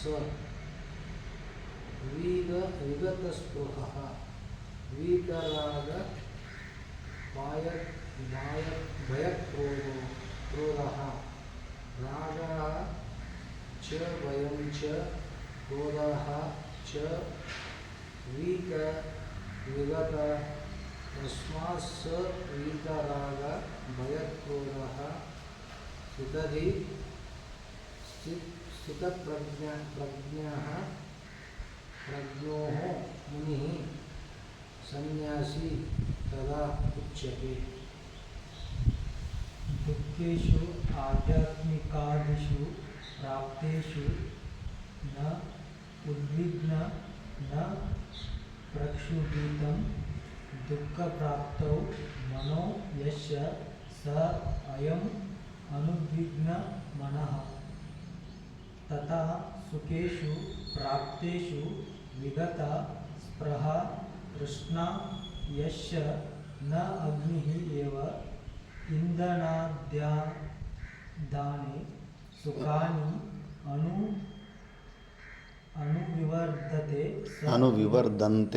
अनुविवर्धन्ते स विगतस्पृह। वीतरागभयक्रोधः रागः च भयं च क्रोधः च विगता यस्मात् स वीतरागभयक्रोधः स्थितप्रज्ञः मुनिः सन्यासी तदा उच्यते। ದುಃಖೇಶು ಅಂದರೆ ಏನು ಬರುತ್ತೆ ಅಂದರೆ ಆಧ್ಯಾತ್ಮಿಕ ಆದಿ ಪದ ಅಂದ್ರೆ ಫಸ್ಟು ಆಧ್ಯಾತ್ಮಿಕಾನಿ ಅಂದರೆ ಜ್ವರ ಶಿರೋ ರೋಗಾದಿ ಕೃತಾನಿ ದುಃಖಾನಿ, ಜ್ವರಗಳು ಇವೆಲ್ಲ ಶರೀರಕ್ಕೆ ಸಂಬಂಧಪಟ್ಟ ದುಃಖಗಳು. ಇದು ಕಂಪಲ್ಸರಿ. ಯಾರು ಇಲ್ಲಿ ತನಕ ನಾನು ರೋಗಗಳು ಇಲ್ಲದೇ ಇರೋಂಥ ವ್ಯಕ್ತಿಯನ್ನು ಒಬ್ಬರು ನೋಡಿಲ್ಲ ನಾನು ಹುಟ್ಟಿದಾಗಿಂದ. ಚರಿತ್ರೆಯಲ್ಲೂ ಕೂಡ ಎಲ್ಲೂ ಕೇಳಿಲ್ಲ ರೋಗಗಳೇ ಇಲ್ದಿರ ಯಾರಾದರೂ ಜೀವನ ನಡೆಸಿದ್ದಾರೆ ಅಂದರೆ. ಕಂಪಲ್ಸರಿ ರೋಗಗಳು ಬಂದೇ ಬರ್ತಾ ಇರ್ತವೆ, ಯಾವುದೋ ಒಂದು ರೋಗ. ಈ ಥರ ಈ ಶರೀರದ ಈ ದುಃಖಗಳು ಎಷ್ಟೋ ಜೊತೆ ನೋಡಿದ್ದೀನಿ. ಸ್ವಲ್ಪ ಹೆಚ್ಚು ಕಡಿಮೆ ಆರೋಗ್ಯ ಕೆಡ್ತಂದ್ರೆ ಫುಲ್ಲು ಕಾನ್ಫಿಡೆನ್ಸು, ತುಂಬ ಹೆದರ್ಕೊಂಡ್ಬಿಡ್ತಾರೆ. ಆ ಗಂಗೋತ್ರಿ ಉತ್ತರ ಕಾಶಿಯಲ್ಲಿ ಇದ್ದಾಗ ಫಸ್ಟಲ್ಲಿ ಯೌವನದ ಜೋಶ್ನಲ್ಲಿ ಫುಲ್ಲು ಹೈಟ್ ಹೋಗ್ಬಿಡ್ತಾರೆ. ಎಂಥ ಹೈಟ್ ಅಂದರೆ -ಡಿಗ್ರಿ ಇರೋವಂಥ ಜಾಗದಲ್ಲಿ. ಆ ವಯಸ್ಸಿನಲ್ಲಿ ಸ್ವಲ್ಪ ಕೆಪ್ಯಾಸಿಟಿ ಬರುತ್ತೆ, ಆದರೆ ಅವ್ರಿಗೆ ಗೊತ್ತಾಗೋದಿಲ್ಲ. ಒಳಗಡೆ ಬೋನ್ ತನಕ ಅದು ಚಳಿಗೆ ಹೋಗಿ ಒಂದು ಸತಿ ನಿಮೋನಿಯಾ ಸ್ಟಾರ್ಟ್ ಆಗುತ್ತೆ ಚಳಿ ಹಿಮಾಲಯದಲ್ಲಿ. ಒಂದು ಸತಿ ನಿಮೋನಿಯಾ ಜ್ವರ ಬಂತಂದರೆ ಮುಗೀತು. ಆ ಕೋಲ್ಡ್ ಪ್ರದೇಶ ಅವನು ಬುದ್ಧಿವಂತಾಗಿ ಕೆಳಗಡೆ ರಾಜಸ್ಥಾನ ಕಡೆ ಸ್ವಲ್ಪ ಹೀಟ್ ಪ್ರದೇಶಕ್ಕೆ ಇಮಿಡಿಯೇಟಾಗಿ ಬಂದುಬಿಟ್ರೆ ಅವ್ನಿಗೆ ವಾಸಿ ಆಗುತ್ತೆ. ಇಲ್ಲ ಅಂದರೆ ಅಲ್ಲೇ ಉತ್ತರ ಕಾಶಿನಲ್ಲೇ ಹಾಸ್ಪಿಟ್ಲಲ್ಲಿ ತೋರಿಸ್ಕೊತೀನಿ ಹಂಗೆ ಅಂದ್ಕೊಂಡ್ರೆ ಚಳಿಗೆ ನಿಮೋನಿಯಾ ವಾಸಿ ಆಗೋದಿಲ್ಲ. ಅಲ್ಲೇನು ರೂಮ್ ಹೀಟರ್ಗಳು ಅವೆಲ್ಲ ಏನು ವ್ಯವಸ್ಥೆಗಳು ಎಲ್ಲರಿಗೂ ಸಿಗೋದಿಲ್ಲ. ಆ ಥರ ಮುಗೀತು. ಆ ಥರ ಒಂದು ಜ್ವರ ಬಂತ ಕೆಳಗಡೆ ಬಂದು ಅಲ್ಲಿ ಭೃಗು ಆಶ್ರಮ ಅಂತ ಒಂದಿದೆ. ಮಿನಿಮಮ್ ಫೆಸಿಲಿಟೀಸು ಅಂದರೆ ಗ್ಲೂಕೋಸ್ ಬಾಟ್ಲ್ ಹಾಕ್ತಾರೆ, ಸ್ವಲ್ಪ ಟ್ಯಾಬ್ಲೆಟ್ಸ್ ಕೊಡೋ ಅಷ್ಟೊಂದು ಸ್ವಲ್ಪ ಫೆಸಿಲಿಟಿ ಇದೆ. ಅದು ಬಿಟ್ಟರೆ ಇನ್ನು ಸಾಧುಗಳಿಗೆ ಇನ್ನು ಹೆಚ್ಚು ಡೀಪಾಗಿ ಹೋಯ್ತಂದ್ರೆ ಏನೂ ಫೆಸಿಲಿಟಿ ಇರೋದಿಲ್ಲ. ಆ ಒಂದು ರೋಗದಲ್ಲಿ ಎಷ್ಟೋ ಜನ ಪ್ರಾಣ ಕಳ್ಕೊಂಡ್ಬಿಡ್ತಾರೆ. ಇನ್ನೊಂದು ಸತಿ ಯಾರು ಕೆಳಗಡೆ ಇಳಿದವನು ಮತ್ತು ಅವನು ಎಷ್ಟು ಹೆದರ್ಕೊಂಡ್ಬಿಡ್ತಾನಂದರೆ ಮತ್ತೆ ವಾಪಸ್ ಹೋಗಿ ಮತ್ತೆ ಮನೆಗೆ ಸನ್ಯಾಸ ಕೆಂಪು ಬಟ್ಟೆ ತೆಗೆದುಬಿಟ್ಟು ಮನೆ ವಾಪಸ್ ಹೋಗ್ಬಿಟ್ಟಿದ್ದಾನೆ. ಅಷ್ಟೇ, ಒಂದು ರೋಗ ಬಂತಂದ್ರೆ ಮುಗೀತು. ಅವನು ಜ್ಞಾನ ನಿಶ್ಚಯ ವೈರಾಗ್ಯ ಎಲ್ಲ ಕಿತ್ಕೊಂಡು ಹೋಗ್ಬಿಡುತ್ತೆ. ವಿಚಾರ ಮಾಡ್ದಿರ ಹಂಗೆಲ್ಲ ದೂಕುಡು ಅಂತಾರಲ್ಲ, ಮುಂದೆ ಹೋಗ್ಬಿಟ್ಟು ಹಂಗೆ ಮತ್ತೆ ಎಲ್ಲ ಮಧ್ಯದಲ್ಲಿ ವಾಪಸ್ ಬರ್ತಾ ಇರ್ತಾರೆ. ಅದಕ್ಕೆ ಸುಮಾರು ಜನ ಅಂತಾರೆ, ಫಸ್ಟು ನೀನು ಶ್ರವಣ ಮನನ ಮುಗಿಸಿದ ಮೇಲೆ ಈ ಹೈಟಿಗೆ ಬಾ. ಇಲ್ಲಿ ಮಹಾವೈರಾಗ್ಯ ಕಂಪ್ಲೀಟ್ ಅಲಂವೃತ್ತಿ ಬಂದಿರೋ ಅಂಥವನೇ ಆ ಹೈಟಲ್ಲಿ ಇನ್ನು ಶರೀರನ ಬಿಡಬೇಕಂತ ಸೂಸೈಡ್ ಅಟೆಂಪ್ಟ್ ಮಾಡ್ಕೊಳ್ಳೋನು ಹೆಂಗೆ ನಿರ್ಧಾರ ಮಾಡಿ ಹೋಗಿರ್ತಾನೋ ಆ ರೇಂಜಲ್ಲಿ ಶರೀರದ ನಿರ್ವಹಣದ ಬಗ್ಗೆ ಆಸೆಯನ್ನು ಬಿಟ್ಟು ಬರೋನು ಅಲ್ಲಿ ಇರೋದಿದ್ದು ಸಾಧನೆ ಮಾಡೋಕ್ಕಾಗುತ್ತೆ. ಈ ಥರ ಎಲ್ಲ ಹೆದರ್ಪುಕ್ಕಳೆಲ್ಲ ಹೆದರ್ಕೊಂಡ್ಬಿಟ್ರೆ ಒಂದು ಆಧ್ಯಾತ್ಮಿಕಾದಿ ಒಂದು ವಿಘ್ನ ಬಂದಿದ್ದಕ್ಕೆ ಇಡೀ ಕಾನ್ಫಿಡೆನ್ಸ್ ಟುಸ್ ಆಗಿಬಿಡುತ್ತೆ. ಅಷ್ಟೇ, ಸುಮಾರು ನೋಡಿದ್ದೀನಿ ನಾನು, ಸುಮಾರು ಜನ ಮತ್ತೆ ಆ ಥರ ವಾಪಸ್ಸೇ ಹೋಗ್ಬಿಟ್ಟಿದ್ದೆ. ಗೃಹಸ್ಥಾಶ್ರಮಕ್ಕೆ ವಾಪಸ್ ಹೋಗ್ಬಿಟ್ಟು ಮತ್ತೆ ಜಾಬ್ ಮಾಡ್ಕೊಂಡು ಬಂದು ಮದುವೆ ಅಂತೂ ಆಗೋದಿಲ್ಲ. ಆ ಕಡೆ ಇಲ್ದಿರಿ ಈ ಕಡೆದಿರಿ, ಇಲ್ಲಿ ವಯಸ್ಸು ಜಾಸ್ತಿ ಆಗಿಬಿಟ್ಟಿರುತ್ತೆ. ಮತ್ತೆ ಒಂದು ಜಾಬ್ ಮಾಡಿಕೊಂಡು ಬ್ಯಾಂಕಲ್ಲಿ ಸ್ವಲ್ಪ ದುಡ್ಡು ಇಟ್ಕೊಂಡು ಯಾವುದೋ ಒಂದು ಬಾಡಿಗೆ ಮನೆ ತಗೊಳ್ಳೋದು, ಮುಗೀತು. ಹೆದರ್ಕೊಂಡ್ಬಿಟ್ಟು ಹಂಗೆ ಬಂದ್ಬಿಡೋದು ಅಷ್ಟೇ. ಈ ಥರ ಬಂದಾಗ ಸ್ಥಿತಪ್ರಜ್ಞನಿದು ಈ ಪ್ರಕಾರದ ದುಃಖ ಬಂದಾಗೂ ಚೇಂಜೇ ಇರೋದಿಲ್ಲ, ಬಿಟ್ಬಿಡ್ತಾನೆ. ಅನಾಯಾಸದಿಂದ ಏನಾದರೂ ಸ್ವಲ್ಪ ಟ್ರೀಟ್ಮೆಂಟು ಇನ್ನೇನು ಕೆಲಸ ಇಲ್ಲವಲ್ಲ. ಸ್ಥಿತಪ್ರಜ್ಞನ ಇದು ಮುಮುಕ್ಷು ಬಗ್ಗೆ ಮಾತಾಡ್ತಾ ಇಲ್ಲ, ಸ್ಥಿತಪ್ರಜ್ಞನ ಬಗ್ಗೆ ಮಾತಾಡ್ತಾರೆ. ಅವನು ಶರೀರದ ಮೇಂಟೆನೆನ್ಸ್ ಬಗ್ಗೆ ರಿಸ್ಕ್ ತಗೊಳ್ಳೋದಿಲ್ಲ. ತಾನು ಯಾರಾದರೂ ನೋಡಿ ಸ್ವಲ್ಪ ಏನಾದರೂ ಟ್ರೀಟ್ಮೆಂಟ್ ಮಾಡ್ಕೊಂಡ್ರೆ ಅವ್ರ ಪಾಡಿಗೆ ಅವ್ರು ಬಿಟ್ಬಿಡ್ತಾನೆ ಅಷ್ಟೆ. ಆ ತಪೋವನ್ ಮಹಾರಾಜಿಗೂ ಎಲ್ಲ ಜ್ವರಗಳು ಬಂದಾಗ ಚಿನ್ಮಯಾನಂದ ಮಹಾರಾಜು ಡೆಲ್ಲಿಯಲ್ಲಿ ಬನ್ನಿ, ಡೆಲ್ಲಿಯಲ್ಲಿ ಅಡ್ಮಿಟ್ ಮಾಡೋಣ, ಇಲ್ಲಿ ಈ ಚಳಿಯಲ್ಲಿ ಏನೂ ಟ್ರೀಟ್ಮೆಂಟ್ ಆಗಲ್ಲ, ಇಲ್ಲಿ ಫೆಸಿಲಿಟಿ ಇಲ್ಲ ಹಂಗೆ. ಹೌದಾ, ಏನು ಡೆಲ್ಲಿಯಲ್ಲಿ ಯಾರು ಮನುಷ್ಯರು ಸಾಯೋದಿಲ್ವಾ ಅಂತ ಕೇಳಿದಂತೆ. ಮತ್ತು ಡೆಲ್ಲಿಯಲ್ಲೂ ಮನುಷ್ಯರು ಸತ್ತೋಗ್ತಾರಲ್ಲ, ಮತ್ತು ಅಲ್ಲಿ ಪ್ರಾಣ ಬಿಟ್ಟು ಇಂಥ ಪವಿತ್ರವಾದ ಹಿಮಾಲಯಕ್ಕೆ ಒಂದು ಸತಿ ಅವರು ಹಿಮಾಲಯಕ್ಕೆ ಹೋಗಿ ಮತ್ತೆ ವಾಪಸ್ ಬರಲಿಲ್ಲ ತಪೋವನ್ ಮಹಾರಾಜ್. ಕೆಳಗಡೆ ಇಳಿಯೋದಿಲ್ಲ ಅಂದರು ಅವರು, ಏನೇ ಆಗಲಿ ಅಲ್ಲಿ ಅಂದ್ಬಿಟ್ಟು. ಡೆಲ್ಲಿಲಿ ಬಂದರೆ ಏನು ಅಲ್ಲೇನು ಸಾಯೋದಿಲ್ಲ, ಅಲ್ಲೂ ಮತ್ತು ಶರೀರ ಯಾವತ್ತೂ ಬಿಡಲೇಬೇಕು. ಅದೇನೋ ಬಿಡೋದು ಹೋಗೋ ಶರೀರ ಈಗಲೇ ಹೋಗಿಬಿಡಲಿ. ಮತ್ತು ಏನು ನೆಕ್ಸ್ಟ್ ಜನ್ರೇಷನ್ಗೆ ಎಷ್ಟು ರಾಂಗ್ ಮೆಸೇಜ್ ಹೋಗುತ್ತೆ. ಶರೀರದ ಆ ಥರ ರೋಗಗಳು ಬಂದಾಗ ವಿಪರೀತವಾಗಿ ಹೆದರ್ಕೊಂಡ್ಬಿಟ್ಟು ಹಾಸ್ಪಿಟಲ್ ಟ್ರೀಟ್ಮೆಂಟ್ಗೆ ಅದಕ್ಕೆ ಇದಕ್ಕೆ ಹಿಂದ್ಗಡೆ ಹೆದರ್ಕೊಂಡು ಎಲ್ಲ ನೀನೆಲ್ಲ ಮಾಡ್ಕೊಳಕ್ಕೆ ಹೋದ್ರೆ ಜನ ಇನ್ನೇನು ಶರೀರ ತಾದಾತ್ಮ್ಯ ತಗೊಂಡಿದ್ದಾನೆ. ಎಲ್ಲರೂ ಆ ಮತ್ತೆ ಕೆಟ್ಟ ದಾರಿಯ ನಡೀತಾರೆ. ಶರೀರದ ಮೇಲೆ ನಿನಗೆ ಮೋಹ ಇಲ್ಲ ಅಂದರೆ ಅದರ ರಕ್ಷಣಾರ್ಥ ಸಲುವಾಗಿ ನಿನಗೆ ಏನಕ್ಕೆ ಅವೆಲ್ಲ ಪ್ರಯತ್ನಗಳು. ನೀನು ಸ್ಥಿತಪ್ರಜ್ಞನ, ನೀನಿಲ್ಲ ಮುಮುಕ್ಷುನ, ಏನು ನೀನು ಗೃಹಸ್ಥನ, ಶರೀರದಲ್ಲಿ ತಾದಾತ್ಮ್ಯ ಇರೋಣ. ಮತ್ತು ಇಷ್ಟು ದಿವಸ ನೀನು ಹೇಳಿರೋ ವೇದಾಂತ ಉಪದೇಶ ಕೊಟ್ಟಿರೋ ವೇದಾಂತ ಏನಾಯಿತು? ಎಷ್ಟು ರಾಂಗ್ ಇನ್ಫಾರ್ಮೇಷನ್ ಹೋಗುತ್ತೆ. ಶರೀರದ ಮೇಂಟೆನೆನ್ಸ್ ಸಲುವಾಗಿ ಏನಾದರೂ ಪ್ರಯತ್ನಗಳು ಮಾಡಿದ್ರೆ ಇಷ್ಟೊಂದೆಲ್ಲ ಇರುತ್ತೆ. ಆದರೆ ಸ್ಥಿತಪ್ರಜ್ಞನೂ ಮಾಡೋದಿಲ್ಲ, ಅವನು ಪ್ರಯತ್ನಗಳು ಮಾಡೋದಿಲ್ಲ. ಶರೀರ ಟ್ರೀಟ್ಮೆಂಟು ಸಲುವಾಗಿ ಇಲ್ಲ. ಜ್ವರ ಬಂದಲಿ ಏನೇ ಬರಲಿ ಬಂದು ತೆಕ್ಕೊಂಡು ಹೋಗ್ಬಿಡಿ ಶರೀರ. ನಮಗೆ ಮೆಡಿಸಿನ್ಗೆ ಪ್ಲ್ಯಾನ್ ಹಾಕಿದ್ದೀವಿ, ಪ್ರಯತ್ನ ಮಾಡಿದ್ವಿ ಅಂದರೆ ಇನ್ನೂ ಇದೆ, ಪೆಂಡಿಂಗ್ ಇದೆ. ಜ್ಞಾನ ನಿಶ್ಚಯ ಬಂದಿಲ್ಲ. ಇನ್ನೂ ಶರೀರದಲ್ಲಿರೋದಕ್ಕೆ, ಶರೀರ ತಾದಾತ್ಮ್ಯದಲ್ಲಿರೋದಕ್ಕೆ ಇನ್ನೂ ನಿನಗೆ ಆಸಕ್ತಿ ಇದೆ. ಅದು ಪೂರ್ಣ ವೈರಾಗ್ಯ ಅಲ್ಲ ಅಂದ್ಬಿಟ್ಟು. ಮತ್ತು ಆದಿಭೌತಿಕ ಅಂದರೆ ವ್ಯಾಘ್ರ ಸರ್ಪಾದಿ ಪ್ರಯುಕ್ತಾನಿ, ಅನ್ಯ ಇನ್ನೊಂದು ಭೂತಗಳಿಂದ, ಇನ್ನೊಂದು ಬೇರೆ ಪ್ರಾಣಿಗಳಿಂದ, ಪಕ್ಷಿಗಳಿಂದ, ಇನ್ನೊಂದು ಮನುಷ್ಯರಿಂದ ಏನೆಲ್ಲ ಹೆದರಿಕೆ, ದೊಡ್ಡ ಹೆದರಿಕೆ ಇರುತ್ತೆ. ಎಲ್ಲ ಜಾಗದಲ್ಲಷ್ಟು ಎಲ್ಲ ಆಶ್ರಮಗಳಲ್ಲೂ ಇದು ಫೈಟ್ ನಡೀತಾ ಇರುತ್ತೆ. ಒಬ್ಬ ಅಯ್ಯೋ ನನಗೆ ಇವನು ವ್ಯತಿರೇಕವಾಗಿದ್ದಾನೆ, ಇವನು ಏನಾದರೂ ಮಾಡಿ ಆಶ್ರಮದಿಂದ ಹೊರಗಡೆ ಹೋಗೋ ಥರ ಮಾಡಿಸ್ಬೇಕು ಅಂದ್ಬಿಟ್ಟು ಎಲ್ಲ ಇದೇ ಪ್ರಯತ್ನಗಳಿದೆ. ನೋಡಿ ನೋಡಿ ಸಾಕಾಗ್ಬಿಟ್ಟಿದೆ. ಯಾರಿಗೆ ಸ್ವಲ್ಪ ಇನ್ಸೆಕ್ಯೂರಿಟಿ ಫೀಲಿಂಗ್ ಬಂತು, ಇವನಿದ್ದರೆ ಆಶ್ರಮದಲ್ಲಿ ಭವಿಷ್ಯತ್ತಿನಲ್ಲಿ ನನಗೆ ಇವನು ಕತರ ಆಗ್ತಾನೆ, ಇವನಿಂದ ನನಗೆ ತೊಂದರೆ ಬರುತ್ತೆ ಅಂದ್ಬಿಟ್ಟು ಅವನು ನನಗೆ ಏನಕ್ಕೇನೋ ಪ್ರಕಾರ ಅವನ ಮೇಲೆ ಚಾಡಿಗಳು ಹೇಳಿ ಕೆಟ್ಟ ಅಭಿಪ್ರಾಯ ತರಿಸಿ ಮಂಡಲೇಶ್ವರಿಗೆ ಇನ್ನು ತಪ್ಪುಗಳು ಯಾವುದೋ ಒಂದು ಮಾಡ್ತಾಯಿರ್ತಾರೆ, ಯಾವುದೋ ಒಂದೆರಡು ಸಿಕ್ಕಾಕಿ ಬಿಡುತ್ತೆ. ಅವನ್ನ ಹೋಗು ಅಂತ ಹೇಳಿದ್ರೆ ಮನೆ ಆಶ್ರಮ ಬಿಟ್ಟು ಹೋಗೋ ಥರ ಮಾಡಿಬಿಡೋದು. ಎಲ್ಲ ಜೀವಭಾವದಲ್ಲಿ, ಅಜ್ಞಾನ ಭಾವದಲ್ಲಿ, ಇನ್ನೊಂದು ಭೂತದಿಂದ ಹೆದರಿಕೆಯಿಂದನೇ ಇವೆಲ್ಲ ಕೆಲಸಗಳು ನಡೀತಾ ಇರ್ತವೆ. ಸಿಂಪತಿ ಬರುತ್ತೆ, ಅಯ್ಯೋ ಜ್ಞಾನ ನಿಷ್ಠೆ ಇಲ್ಲ ಅಂದರೆ ಎಷ್ಟು ವೀಕ್ನೆಸ್ ಆಗಿಬಿಡುತ್ತೆ, ಎಷ್ಟು ಪ್ರಕಾರದಲ್ಲಿ ಹೆದರಿ ಸಾಯಬೇಕಾಗುತ್ತೆ. ಪ್ರತಿದಿನವೂ ಹೆದರಬೇಕಾಗುತ್ತೆ ಅಂದ್ಬಿಟ್ಟು ಪ್ರತಿದಿನ ಸಾಯ್ತಾನೆ. ಮೃತ್ಯುವನ್ನು ಆಸೆ ತೆಕ್ಕೊಂಡಿರೋನು ಒಂದು ಸತಿ ಅಷ್ಟು ಹೋದರೆ ಹೋಯ್ತಂತ ಅವನು ಒಂದು ಸತಿ ಹೆದರ್ತಾನಷ್ಟೇ. ಈ ಶರೀರದಲ್ಲಿ ಬದುಕಬೇಕು ಮೇಂಟೆನೆನ್ಸಲ್ಲಿ ಹೋಗಿರೋ ನಾವು ಪ್ರತಿ ಕ್ಷಣ ಪ್ರತಿದಿನ ಭಯದಿಂದ ಟೆನ್ಷನ್ನಿಂದ ಬದುಕ್ತಾ ಇರ್ತಾನೆ. ಅದೆಂಥ ಜ್ಞಾನ ನಿಷ್ಠೆ. ಆತ್ಯಂತಿಕ ದುಃಖ ನಿವೃತ್ತಿದ ಬಗ್ಗೆ ಮಾತಾಡ್ತೀವಿ, ಪ್ರತಿದಿನ ದುಃಖ ಅನುಭವ ಮಾಡ್ತಾಯಿರ್ತೀವಿ. ಚೆಕ್ ಮಾಡ್ಕೋಬೇಕು, ಅಯ್ಯೋ ಪ್ರತಿದಿನ ಪ್ರತಿ ಕ್ಷಣ ಇಷ್ಟೊಂದು ದುಃಖದ ಅನುಭೂತಿ ಬರ್ತಾಯಿದೆ, ಇನ್ನು ಆತ್ಯಂತಿಕ ದುಃಖ ನಿವೃತ್ತಿ ಆಗಿದೆ ಅಂತ ಎಂಥ ಭ್ರಾಂತಿಯಲ್ಲಿ ಇದ್ದೀವಿ ನಾವು ಜೀವನ ಮಾಡ್ತಾಯಿದ್ವಿ. ಸಣ್ಣ ಸಣ್ಣ ವಿಷಯಕ್ಕೆ ದುಃಖ ಬರ್ತಾ ಇರುತ್ತೆ. ಇಲ್ಲ, ವಿಚಾರ ಪಾರ್ಟಿನೂ ಕಂಪ್ಲೀಟ್ ಆಗಿಲ್ಲ, ವಿಚಾರ ಮಾಡಬೇಕು. ಮತ್ತು ಆದಿದೈವಿಕ ಆಧ್ಯಾತ್ಮಿಕ ಅಂದರೆ ಶರೀರಕ್ಕೆ ಸಂಬಂಧಪಟ್ಟದ್ದು. ಆದಿಭೌತಿಕ ಅಂದರೆ ಅನ್ಯ ಪ್ರಾಣಿಗಳು ಪಕ್ಷಿಗಳಿಂದ, ಅನ್ಯ ಮನುಷ್ಯರಿಂದ ಬರುವಂಥ ತೊಂದರೆಗಳು. ಆದಿದೈವಿಕ ಅಂದರೆ ಅತಿವೃಷ್ಟಿ, ಅನಾವೃಷ್ಟಿ, ಉಷ್ಣ, ಶೀತ, ಪ್ರಾಕೃತಿಕ ಕಷ್ಟಗಳು. ಅದು ಕೂಡ ದೊಡ್ಡ ಸಮಸ್ಯೆ ಆಗುತ್ತೆ. ಹೋದ ವರ್ಷವೇ ಇಲ್ಲಿ ಇದ್ದ 47 ಡಿಗ್ರಿ ಹೀಟಿಗೆ ಲೂಸ್ ಮೋಷನ್ಸು. ಹೆಣ್ಣುಪುರಕ್ಕೆ ಬಾಲಕುಮಾರಿ ಅಂತ ಹಾಕಿ ಎಷ್ಟು 20 ದಿವಸ ಅಡ್ಮಿಟ್ ಆಗಿಬಿಟ್ಟಿದ್ರು, ವೀಕ್ ಆಗಿಬಿಟ್ಟು ಕಣ್ಣು ತಿರುಗೆಲ್ಲ ಬಿದ್ದೋಗ್ತಾಯಿದ್ರು. ಆ ಥರನೂ ಆ ಕ್ಲೈಮ್ಯಾಟಿಕ್ ಕಂಡೀಷನ್ಸ್ಗೂ ಜಗ್ಗೋದಿಲ್ಲ ಸ್ಥಿತಪ್ರಜ್ಞೆ. ಅವನು ಎಂಥ ಬಿಸಿಲಿರಲಿ, ಆ ಬಿಸಿಲೇನು ಛತ್ತು ಕೆಳಗಡೆ ಬಿಟ್ಬಿಟ್ಟು ಡೈರೆಕ್ಟು ಹಾಟ್ ಸನ್ನಲ್ಲಿ ಕೂತು ಬಿಟ್ಟಿರ್ತಾರೆ. ಅಂಥವ್ರನ್ನ ನೋಡಿದ್ದೀನಿ. ಈ ಜಾಗಕ್ಕೆ ಕದಲೋದಿಲ್ಲ, ಸೂರ್ಯ ಬಂದು ಹೋಗ್ಬೇಕಷ್ಟೇ ಹೊರತು ಅವನ್ನ ಎಬ್ಸೋದಕ್ಕಾಗೋದಿಲ್ಲ ಸೂರ್ಯನ ತಾಪ ಕೂಡ. ಆ ಮಟ್ಟಕ್ಕೆ ಸ್ಥಿರವಾಗಿ ಕೂತು ಬಿಟ್ಟಿರ್ತಾರೆ. ಆ ಮಟ್ಟಕ್ಕೆ ನಮ್ಮದು ಇಲ್ಲ, ರಿಪೇರಿಗಳಾಗ್ತಾ ಇರುತ್ತೆ. ಸೆಕೆ ಆದರೆ ಫ್ಯಾನ್ ಹಾಕ್ಕೋತೀವಿ, ಚಳಿ ಆದರೆ ಕಂಬಲು, ಬೆಡ್ಶೀಟು, ಎಷ್ಟು ಪ್ರಕಾರದಲ್ಲಿ ಅದೆಲ್ಲ ಹೆಂಗೆ ಜೀವಭಾವದ ಇತ್ತುಕೊಂಡು ಆಗ್ತಿದೆಯಾ, ಸಚ್ಚಿದಾನಂದ ಸ್ವರೂಪ ಅಂತ ಆಗ್ತಿದೆಯಾ, ವಿಚಾರ ಮಾಡಬೇಕು. ಶರೀರದ ಬಗ್ಗೆ ಇಷ್ಟೊಂದು ಇನ್ನೂ ಇಲ್ಲ, ಇನ್ನೂ ಇದೆ. ಶರೀರದ ಜೊತೆ ಸಂಬಂಧ ಭಯಂಕರವಾಗಿದೆ. ಆದ್ದರಿಂದ ಇವೆಲ್ಲ ಪ್ರಯತ್ನಗಳು ಆಗ್ತಾ ಇದ್ದಾವೆ. ನೀನು ಶರೀರ ಅಲ್ಲ ಅಂದ್ರೇಗನ ಇದರ ಮೇಂಟೆನೆನ್ಸ್ ಸಲುವಾಗಿ, ಇದರ ರಕ್ಷಣೆ ಸಲುವಾಗಿ ಇಷ್ಟೊಂದೆಲ್ಲ ಕ್ರಿಯೆಗೆ ಹೇಗೆ ನಡೆಸೋದಕ್ಕೆ ಸಾಧ್ಯ ಆಗುತ್ತೆ? ಸ್ವಲ್ಪ ವಿಚಾರ ಮಾಡಬೇಕು. ಅವೆಲ್ಲ ಗೊತ್ತಾಗ್ಬಿಡುತ್ತೆ ಆವಾಗ ಎಷ್ಟು ಈ ಶರೀರದ ಜೊತೆ ಎಷ್ಟು ಕನೆಕ್ಷನ್ ಇದೆ ನಮ್ಮದು ಅಂದ್ಬಿಟ್ಟು. ಆದ್ರೆ ಸ್ಥಿತಪ್ರಜ್ಞನ ಸ್ಥಿತಿನೇ ಬೇರೆ ಇರುತ್ತೆ. ಅವನು ಟೋಪಿಯಮ್ಮ ಅಂತ ಇದರಲ್ಲಿ ತಿರುವಣ್ಣಾಮಲೆಯಲ್ಲಿ ಎಲ್ಲೂ ಛತ್ತೆ ಇಲ್ಲ, ಹಗಲತ್ತೆಲ್ಲ ಬರೀ ಬಿಸಿಲಲ್ಲೇ ಸುತ್ತಾಡ್ತಾ ಇರ್ತಾರೆ. ಸ್ನಾನ ಗೀನ ಯಾವಾಗ ಮಾಡ್ತಾರೆ ಅನ್ನೋ ಗೊತ್ತಿಲ್ಲ, ಅಲ್ಲ ಜೊಲ್ಲು ಸೋರ್ತಾ ಇರುತ್ತೆ ಒಂದು ಬಾಯಲ್ಲಿಂದ, ಯಾರೋ ಹತ್ರಕ್ಕೆ ಹೋಗಿ ಹೆದರ್ತಾರೆ.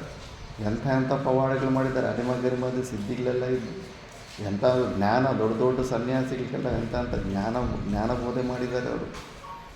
ಆ ಥರ ಇದ್ಬಿಟ್ಟಿರ್ತಾರೆ. ಹೆಂಗೆ ಭಾಗವತಕ್ಕೆಲ್ಲ ಅಷ್ಟೊಂದು ಬಿಸಿಲಲ್ಲಿ ಹೆಂಗೆ ಇರ್ತಾರೆ ಅವರು, ಶರೀರಕ್ಕೆ ಸಂಬಂಧಪಟ್ಕೊಂಡು. ಸ್ವಲ್ಪ ಹೊತ್ತು ಬಿಸಿಲಿಗೆ ಹೋದ್ರೆಗೇ ಮತ್ತೆ ನೆರಳಿಗೆ ಬರಬೇಕು ಅನಿಸ್ತಾ ಇರುತ್ತೆ. ಇಲ್ಲ, ಅವ್ರು ಕಂಪ್ಲೀಟ್ ಶರೀರದ ಮೇಲೆ ತಾದಾತ್ಮ್ಯನ ಅಷ್ಟೊಂದು ತೆಕ್ಕೊಂಡ್ಬಿಟ್ಟಿರ್ತಾರೆ. ಅಂಥ ಅವಧೂತ ಸ್ಥಿತಿಯಲ್ಲಿ ಇರ್ತಾರೆ ಅವರು. ಈ ಸಾಧನ ಬಲದಿಂದ ಈ ಸ್ಥಿತಿ ಬರ್ತಾ ಅಥವಾ ಜ್ಞಾನ ಬಲದಿಂದ ಈ ರೀತಿ ಸ್ಥಿತಿ ಬರ್ತದೆ? ಇದೇ ಸಾಧನ ಅಂದರೆ ಏನು, ಜ್ಞಾನ ಅಂದರೆ ಏನು? ಜ್ಞಾನನೇ ಸಾಧನೆ, ಸಾಧನೆನೇ ಜ್ಞಾನ. ಇನ್ನೇನು ಸಾಧನೆ ಮಾಡ್ತೀವಿ? ಇದಕ್ಕಿಂತ ಜ್ಞಾನಕ್ಕಿಂತ ಇನ್ನೇನು? ಎಲ್ಲ ಸಾಧನೆಗಳು ಕೂಡ ಅಂತಃಕರಣ ಶುದ್ಧಿ ಸಲುವಾಗಿ, ಜ್ಞಾನ ನಿಷ್ಠೆ ಸಲುವಾಗಿ. ಜ್ಞಾನ ಬಂದವನಿಗೆ ಆ ಧೈರ್ಯ ಬರುತ್ತೆ. ಈ ಶರೀರ ನಾನಲ್ಲ ಅಂತ ಜ್ಞಾನ ಇದ್ದವನು ಆ ಥರ ಮಾಡೋದಕ್ಕಾಗುತ್ತೆ. ತಾದಾತ್ಮ್ಯನೇ ತೆಕ್ಕೊಂಡಿರೋನು ಆ ಜ್ಞಾನ ಬಲದಿಂದನೇ ಆ ಥರ ಮಾಡೋದಕ್ಕಾಗುತ್ತೆ. ಸಾಧನೆ, ಜ್ಞಾನಕ್ಕಿಂತ ಅತಿರಿಕ್ತವಾದ ಸಾಧನೆ ಇನ್ನೇನಿರುತ್ತೆ? ನಾನು ಶರೀರ, ನಾನು ಜೀವ ಅಂದ್ಕೊಂಡು ಮಾಡೋ ಸಾಧನೆ ಎಲ್ಲ ತ್ರಿಪುಟಿಯಲ್ಲಿರುತ್ತೆ. ಅವೆಲ್ಲ ಇನ್ನೂ ಅಜ್ಞಾನ ಅವಸ್ಥೆ, ಅದನ್ನು ಕೆಳಗಡೆ ಲೋ ಲೆವೆಲ್ ಆಗೋಯ್ತು. ಇವರೆಲ್ಲ ಅವಧೂತರು, ಇವರೆಲ್ಲ ಜ್ಞಾನ ನಿಷ್ಠೆಯಲ್ಲಿರ್ತಾರೆ, ಅವರು ಸ್ಥಿತಪ್ರಜ್ಞೆ ಸ್ಥಿತಿಯಲ್ಲಿರ್ತಾರೆ ಅವರು. ಅಂಥವ್ರಿಗೆ ತಾವು ಈ ಶರೀರದ ಕನೆಕ್ಷನ್ ಕಟ್ ಮಾಡ್ಕೊಳಕ್ಕಾಗುತ್ತೆ.